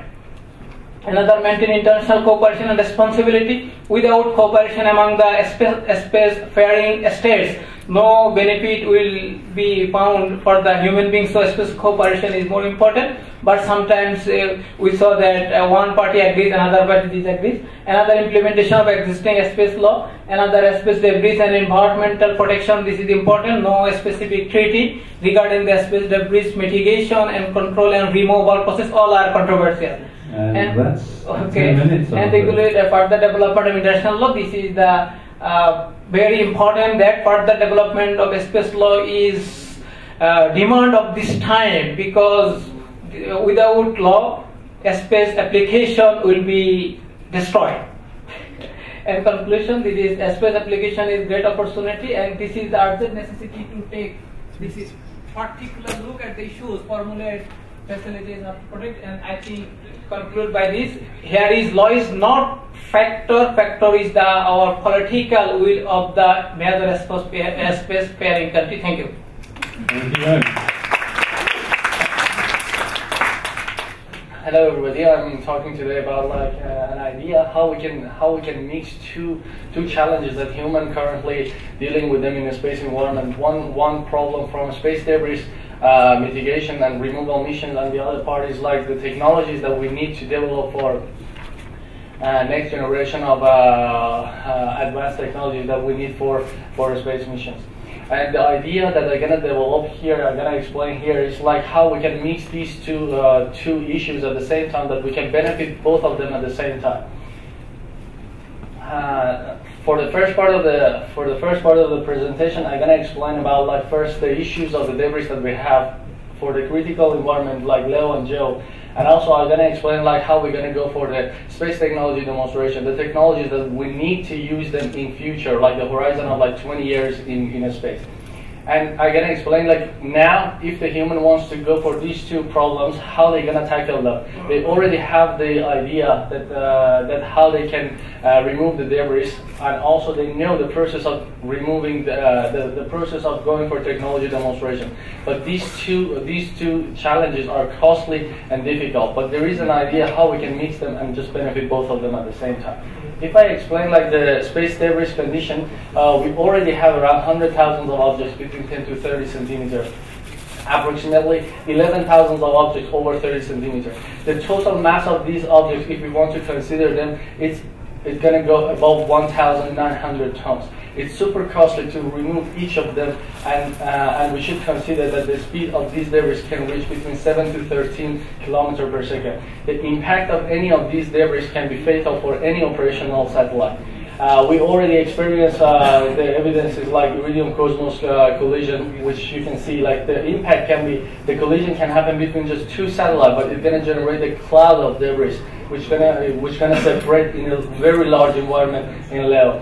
The consequence of these debris that we have already studied by different scientists, like Kessler in 1970s already discussed this Kessler syndrome. That these debris can reach a moment that we're gonna have uncontrolled collision between different debris.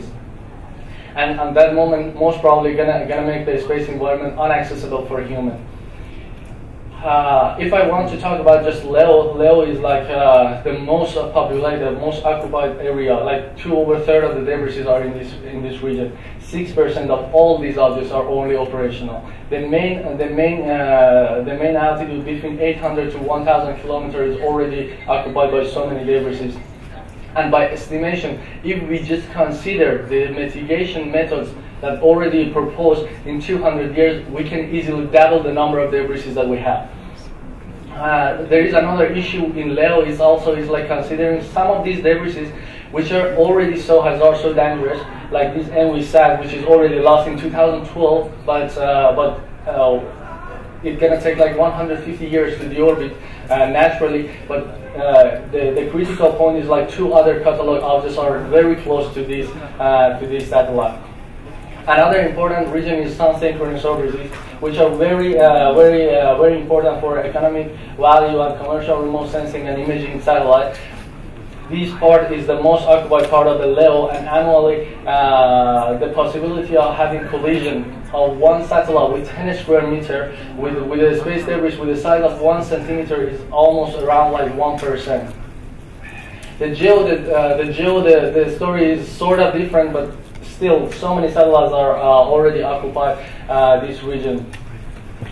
From the first satellite that the human put in geosynchronous orbit, the age of this satellite reached almost to 45 years, and you can see the cost, the value of these satellites in geo is almost 95% of the total insured value of the space industry. Around 18.3 billion insured value is only in geo. So imagine the danger of having debris collision in geo can be super fatal.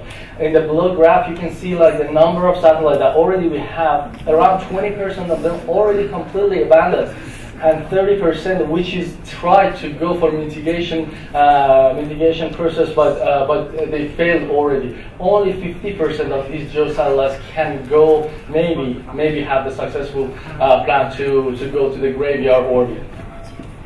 The second part, just don't forget this debris situation. I will explain about these the way that different space agencies, they want to go for new technologies that they need like in 20 years by the different missions. The process by different space agencies are sort of the same, but a little different. Like ESA has sort of view of like going like for the answer of the scientific question, and from answer of that scientific question, they will ask for the proposals, and those proposals will reach the mission, and from the missions, they're gonna start to see which components are they looking for to develop. For the NASA case, the system, the way is like going for like we want to go to Mars. Which type of technologies we need, and we have a horizon of like 20 years, and we're gonna go for those type of technologies.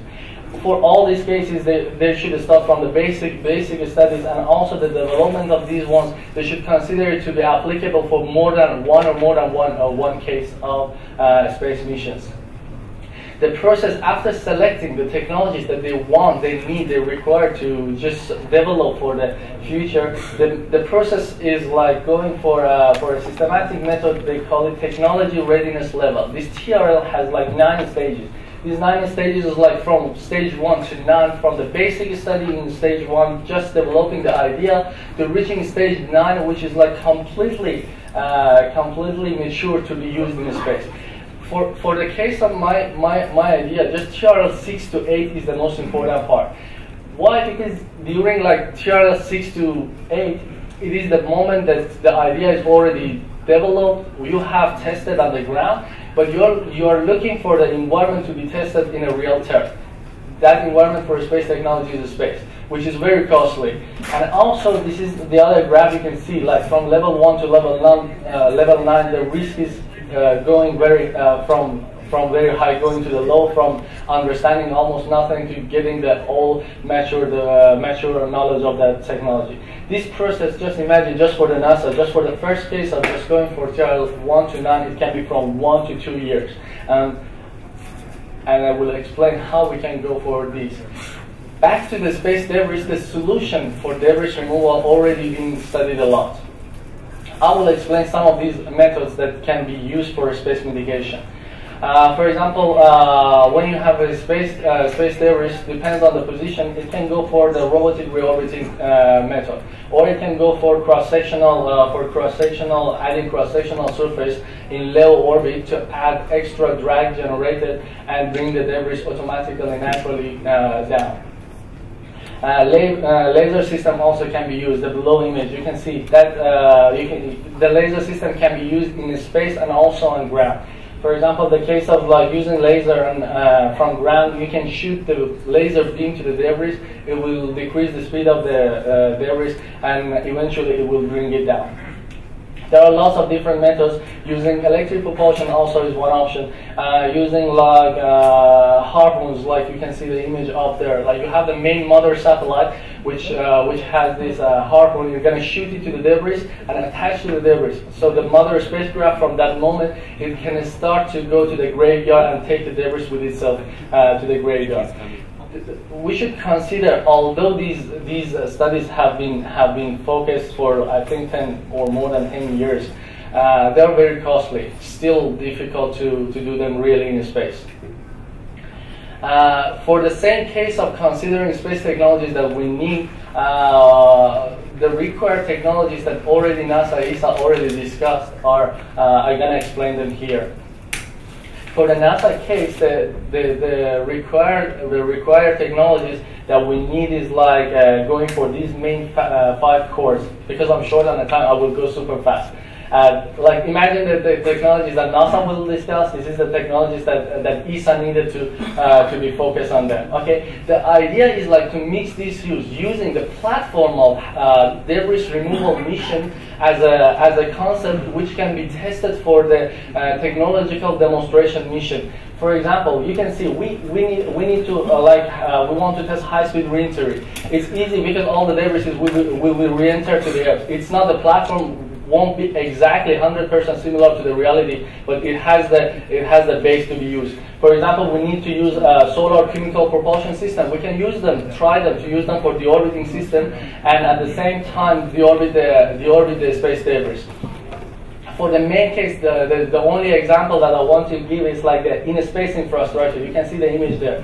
We will already develop develop the idea how we can use this deorbiting system by generating space infrastructure. The example is this one. We already designed this mechanism. Time is up.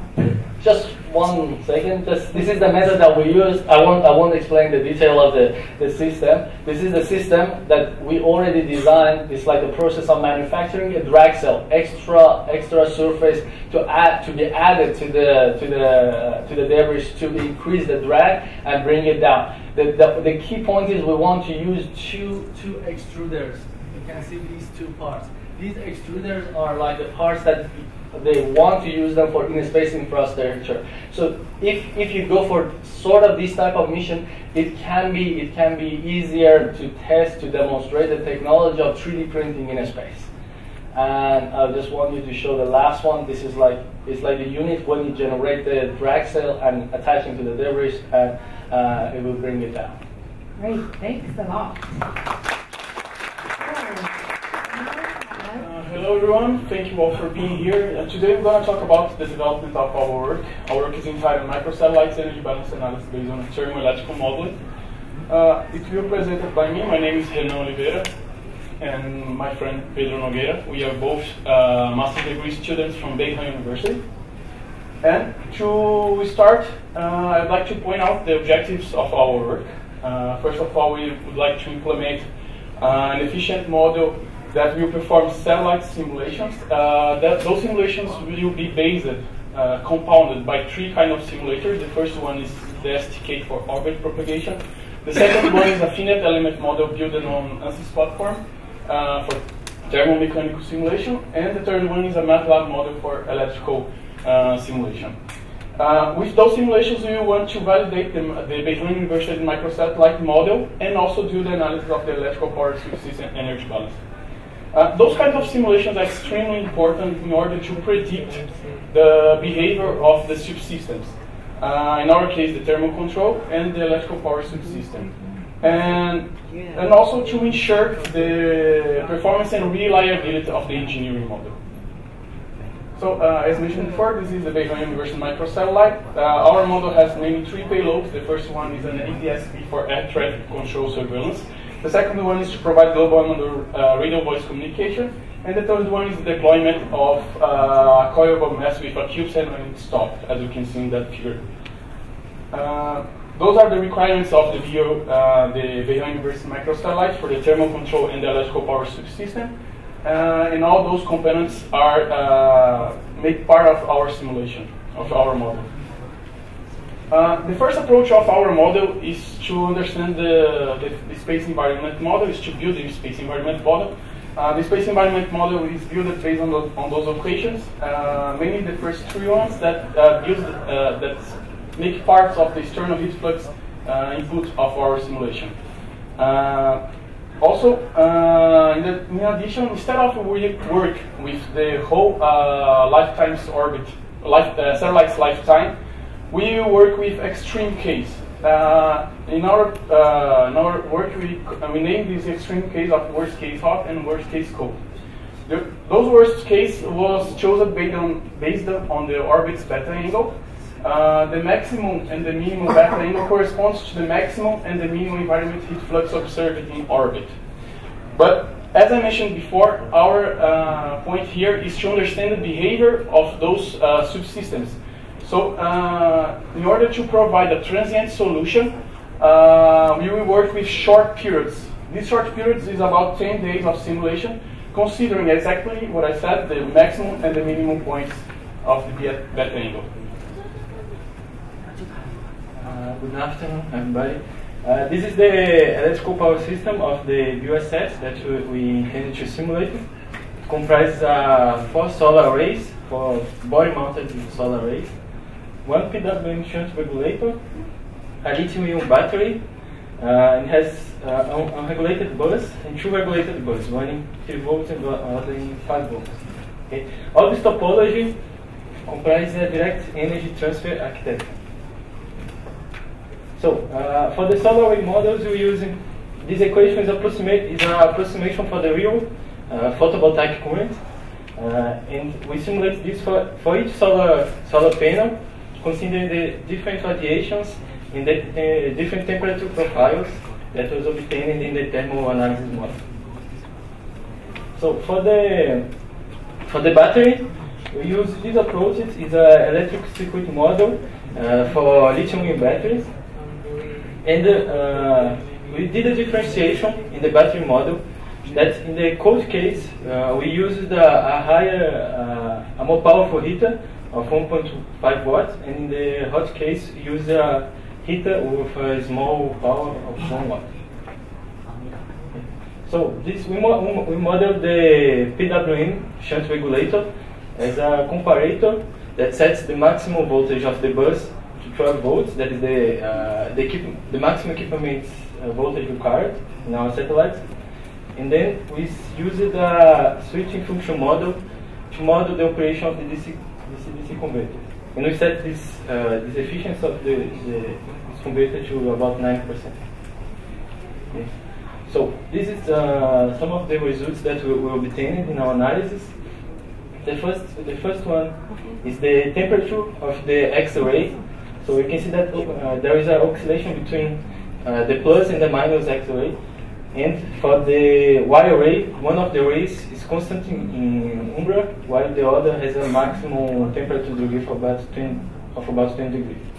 So this was the input used for the electrical model, and from that we get the current, the generated current of the arrays with the specific operation for the PWM, in this case. The hot case is similar, except that the temperature is higher, so this implies a little higher current generated by the solar rays and more power dissipated in the shunt regulator. This is important for the design, the future design of the shunt regulator in the engineering model. For the battery, we obtained the finite element results for the battery, and then we get that based on the heater that we choose, we achieved the required design, specification.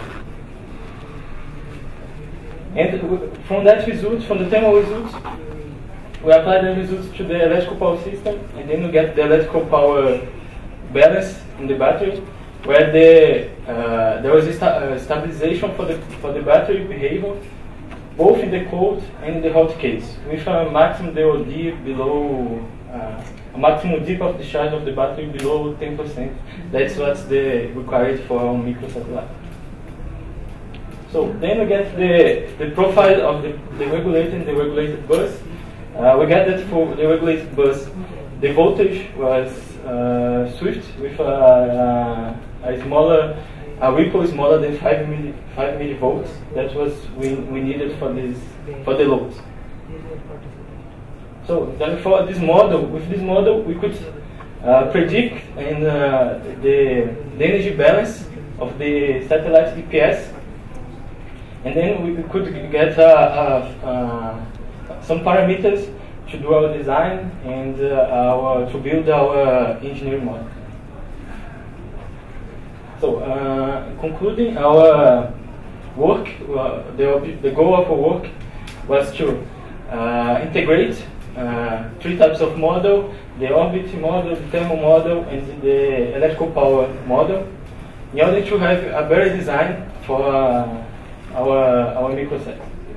Okay, so the thermal control design, we obtained the required temperatures for our satellite, and with the EPS model, we could reproduce the current flow between the payloads and the source and the battery, and with that we can account for the distinct orbit scenarios and mission objectives. So the EPS analyzing both in these 2 scenarios, hot and cold cases, and we get that the hot case has a much higher power dissipation in the shunt regulator. That is a major drawback for the satellites that we are addressing in the design of this regulator. And the direct energy transfer architecture, although has these drawbacks, is a good option for lower mass, volume, and complexity satellites. So thank you very much for your attention.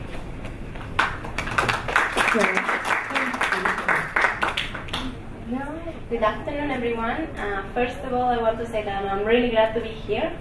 So today I will present the Salardio unit as a simulated Mars base in habitat in South America. Actually, the full paper of this will be presented in this conference this Wednesday, but for now I will be doing a brief summary. So a little bit of the content, let's go. As an introduction, we have that currently we have different projects for human exploration of Mars, but how to be prepared for these future missions? For that, scientists establish different Mars analog simulated research bases here in the world, in different parts of the world. So we will see a little bit. First, we need to understand the environmental condition of Mars. That the most important is that this planet don't have atmosphere, because it was blown away for the solar wind because of the lack of the magnetic field of this planet. So the ultraviolet radiation is really high, it has really low temperatures, and is almost composed by carbon dioxide. So the high levels of radiation is of type of C radiation, like we can see in this figure. In Mars planet we have a radiation type B and type C, but in the Earth we have a radiation type A and B. So, the Mars Analog Research Bases in the world are established for the Mars Society, that is a non-profit organization. It's an American organization. We will see the 4 bases that they have already. The first one is the Flashline Mars Arctic Research Station that is located in Canada in the Devon Island. This location was selected because of the low temperatures, the isolated of the place, and the desert land that this island has.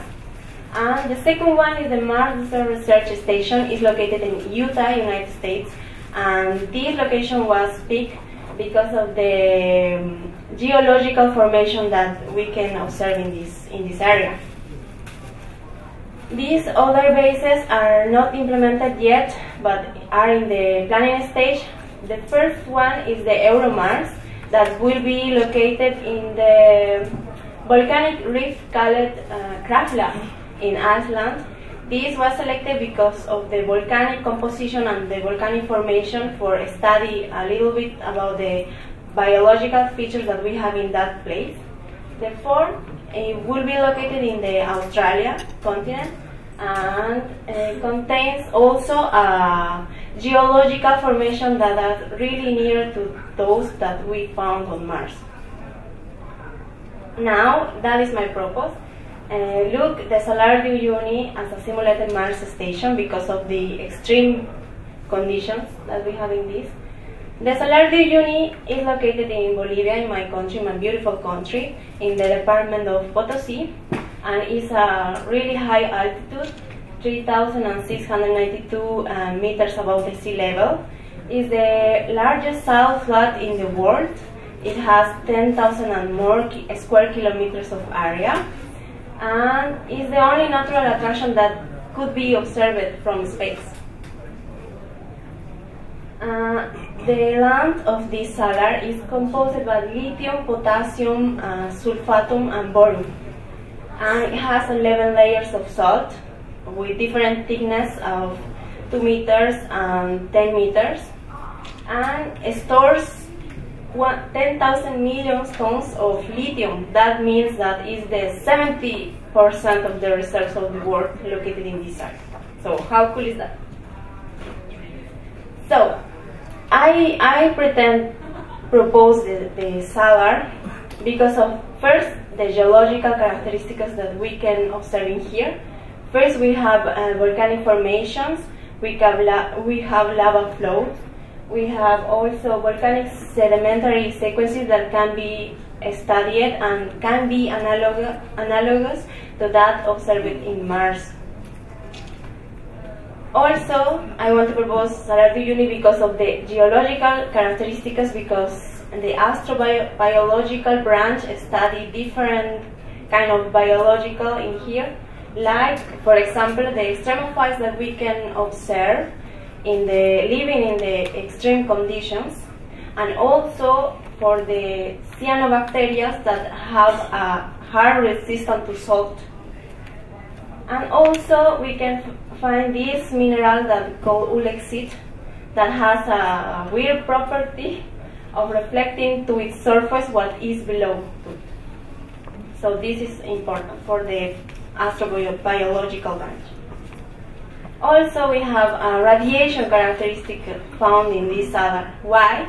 Because of the high altitude of this salar. Also, we have the reflective area We also have the no clouds. We don't have clouds in that area, and the sandy soil that we can observe that has lower pressure, has the low temperature that is a characteristic, and also has a really higher UV index of radiation. So as a conclusion, as you can see, this Salario Uni is a good option for establish a Mars analog research station for too many different reasons. First, the geological reason, the biological reason, and the most important, I think, for me, is the radiation environment that we have in here for test different researches. And that will be. Thank you. Hello, everyone. I just found that it's such coincidence that the topics before and after me are all about Mars.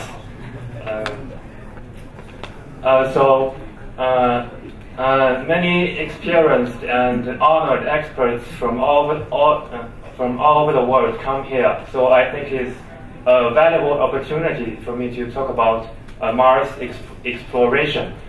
We know that space engineering is very difficult, and Mars exploration is even the most difficult among space engineering.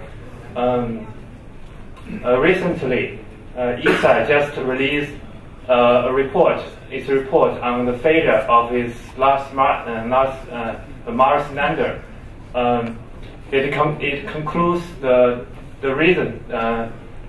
reasons of its failure into 3 points.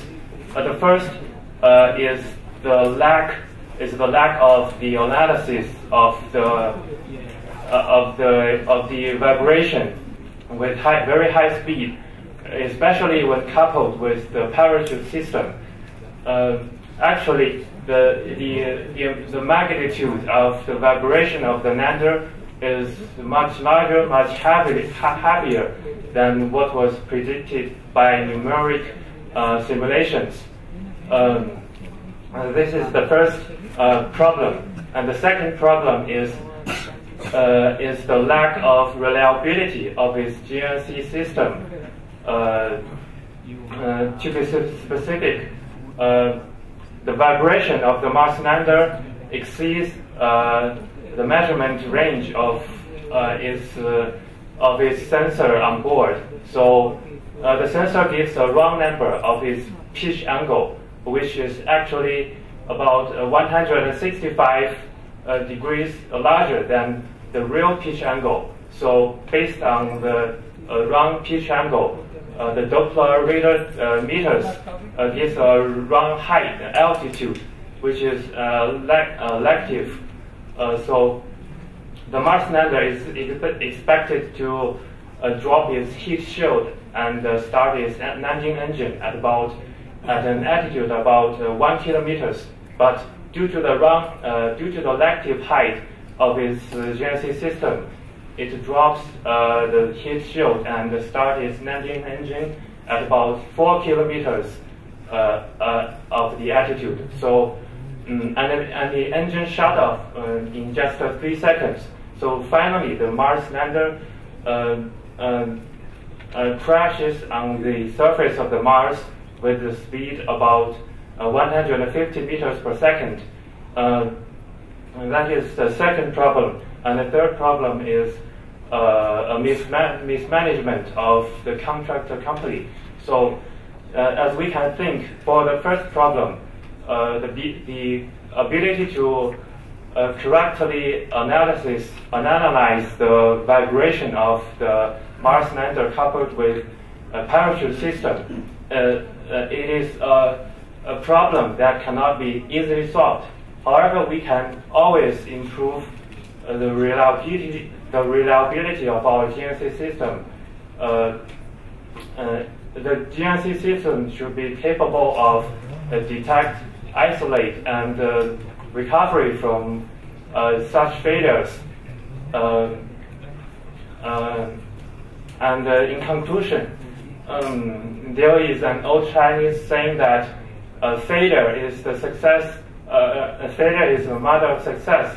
So we hope we can learn more about Mars exploration and lay a good foundation for future success. So thank you, everyone.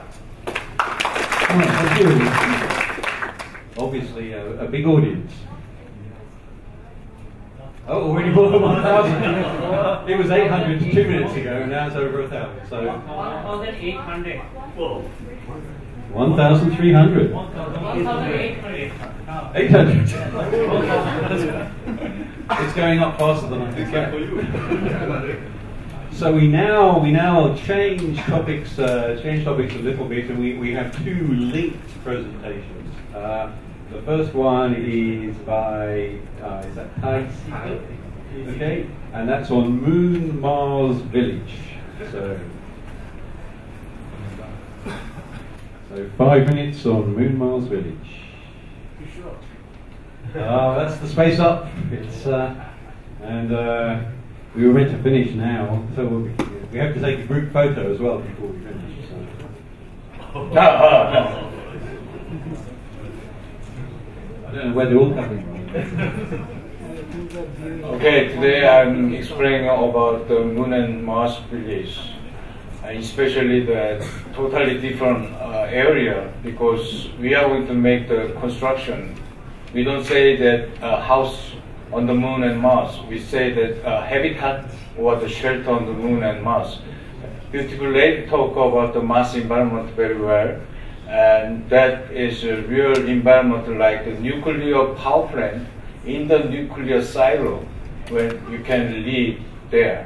So construction is very important. For example, the silo is a 2 meter of the concrete thickness, but we may need 2 meters or the 4 meters, we don't know. First of all, I'm the president of KIST, and I told my colleagues, you should explain about what the KIST is doing. So I should use 1 minute.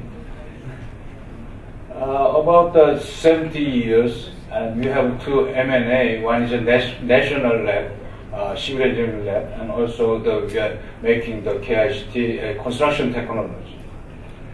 Whenever you come to Korea, please let me know, and I will show every good facilities. And I have 400 PhD under me, and this is a little bit old. And then the researchers, about 900 to 1,000 researchers under me. And they are doing for about, they spend $150 million. And so you can see many. I saw the one lawyer here, and then we have the 3 lawyers, and then including the patent lawyers.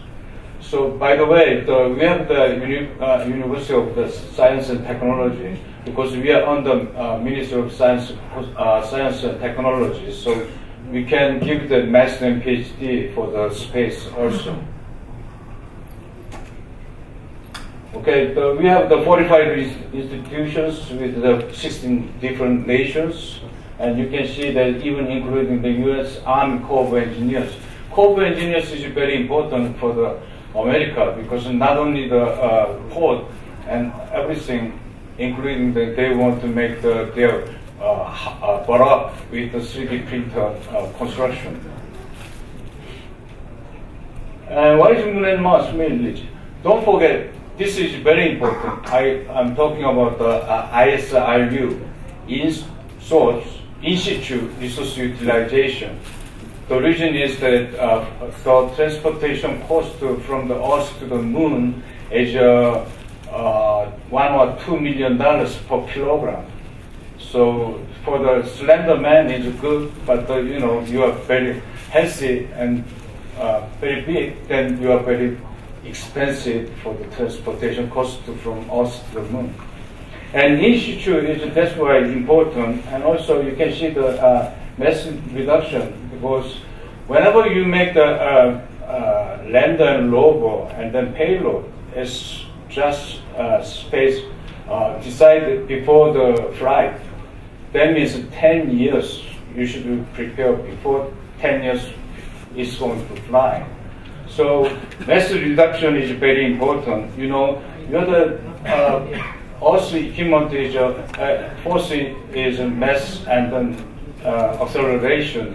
So mass is important for the Earth, but not for the Moon and Mars, because every equipment should be shorter, smaller, and lighter. So even you can see here this one is a space scope, and then we can see the bombs 6 meters bank here, and then we can make a habitat here. The reason is only 1 minute. 1 minute. Oh, great. Okay. So this is the house on the Mars. We have competition last year for the NASA competition, and then we can make the 3D printer, and you can see the every details. And Chris said it's 1 minute. So this is important. You can see it. You're the young guys, and this one we can see here. RP system, resource prospector mission. That resource means the ice. The NASA using the aircraft, and then they found the ice on the south pole of the Moon. Mars not yet, but almost.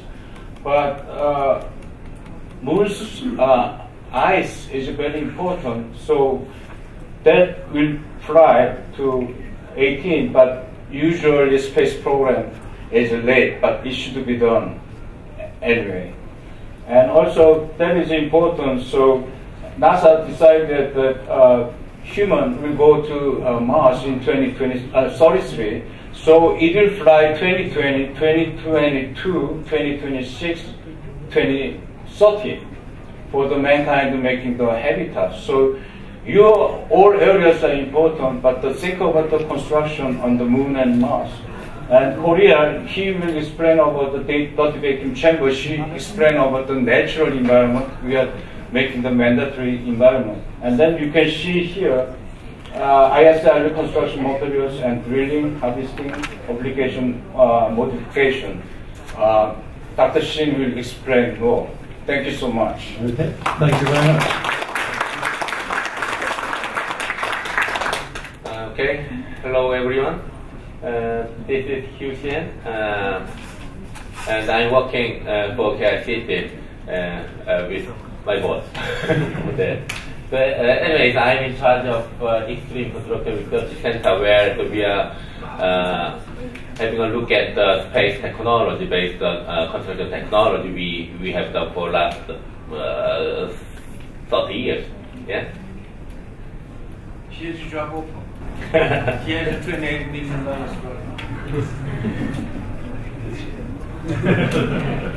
Yeah, you can see all the members I'm working for space construction technology development.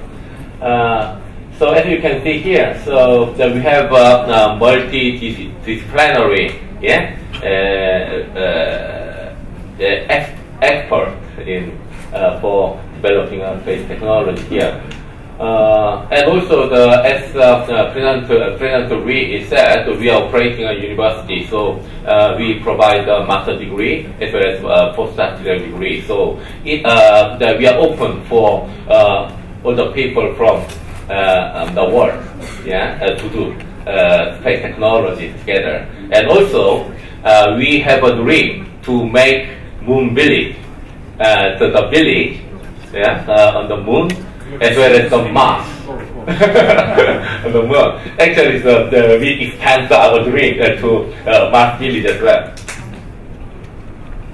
And also, as you can imagine, we are dealing with construction technology available for generating the village on the Moon and Mars. First of all, we can think what's the important at the beginning stages. So we need to consider about how to build up the Moon and Mars environment to check out, because tools.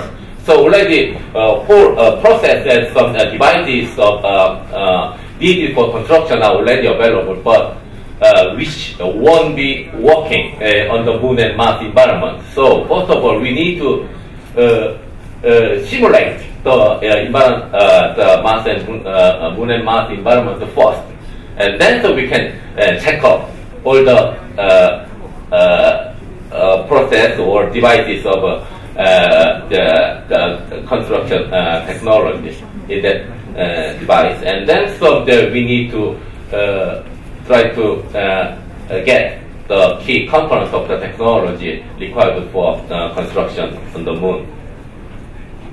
So, as I can say, so large scale of Moon and Mars environment thermal vacuum chamber is under construction at this moment. So I believe this can be available from next year. So it's also open for utilization by any organization who are interested in. So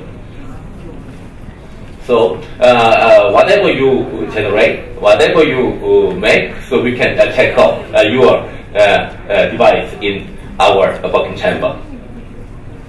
Also, the previously I want to say, so high technology for construction and robotics are already available. So first of all, we need to send the robot and artificial intelligence to the Moon and Mars because long time ago it was not available. So we have to go. So we have to send a human being for doing something. But we, at the moment, we need to send the robot first, yeah, to make some bases. Yeah, sorry about that.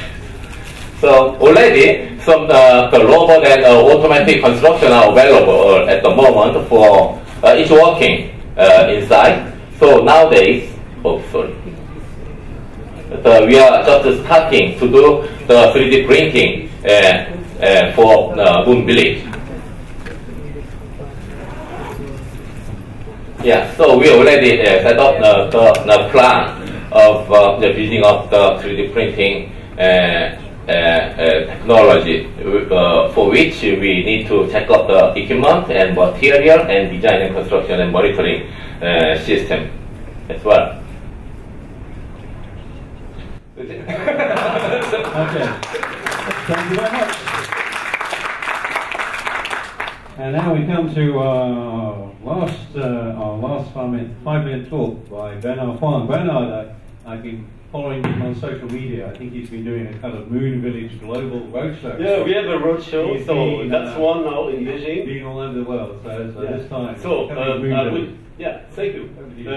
So, we have heard about the Moon Village presentation from my colleague from Korea. We have had a number of Moon Village workshops all over the world. Now we have 5 minutes here at Beijing. And the question is, how do you become a Moon Villager? And so, how do you do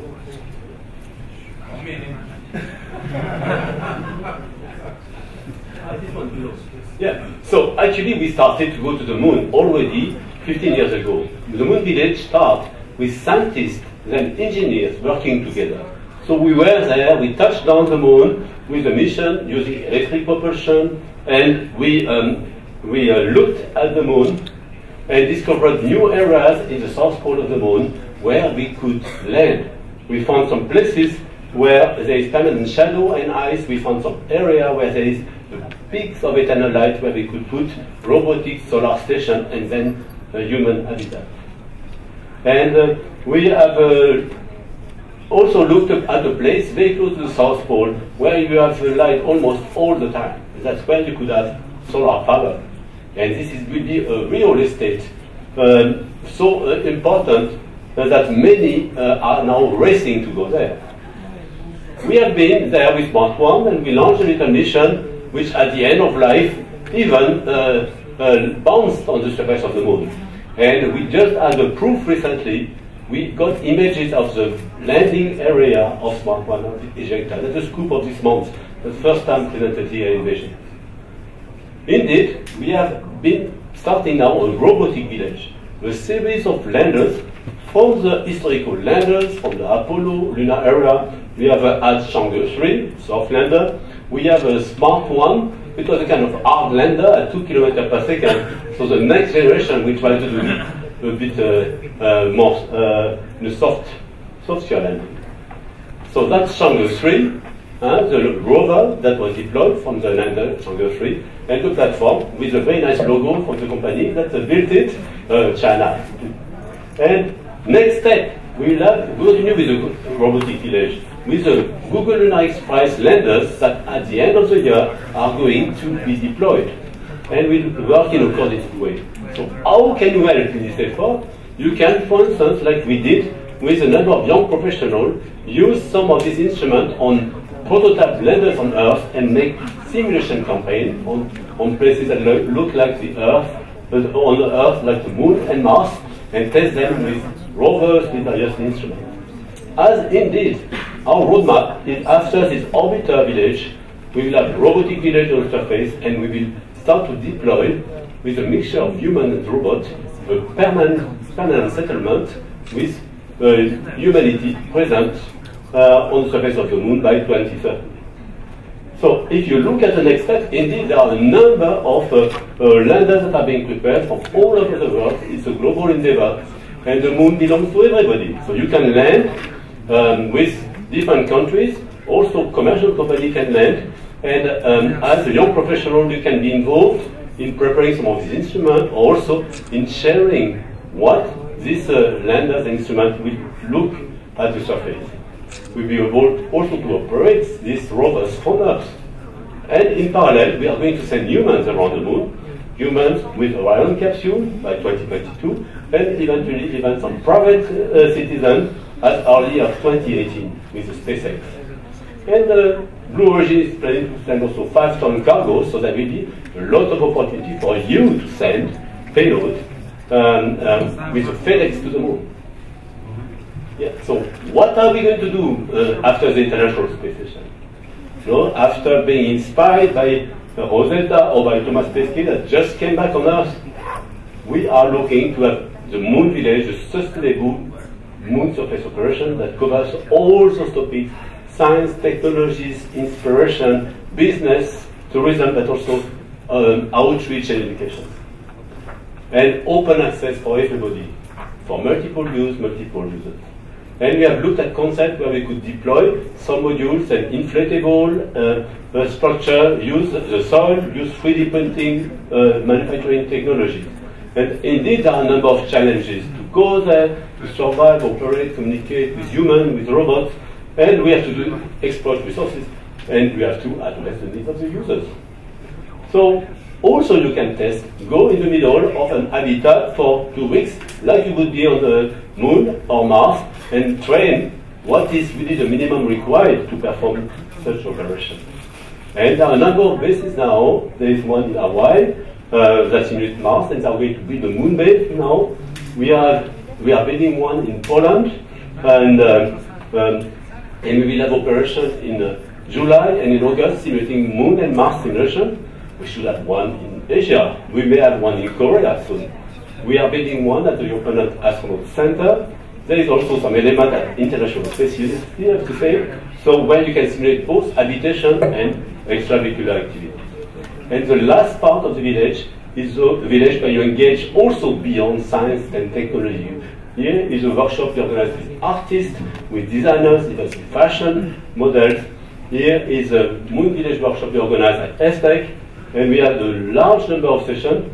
The last one were in near Munich last week, in Seoul, just yesterday, and GLEX, we could say, let's declare it a Moon Village workshop.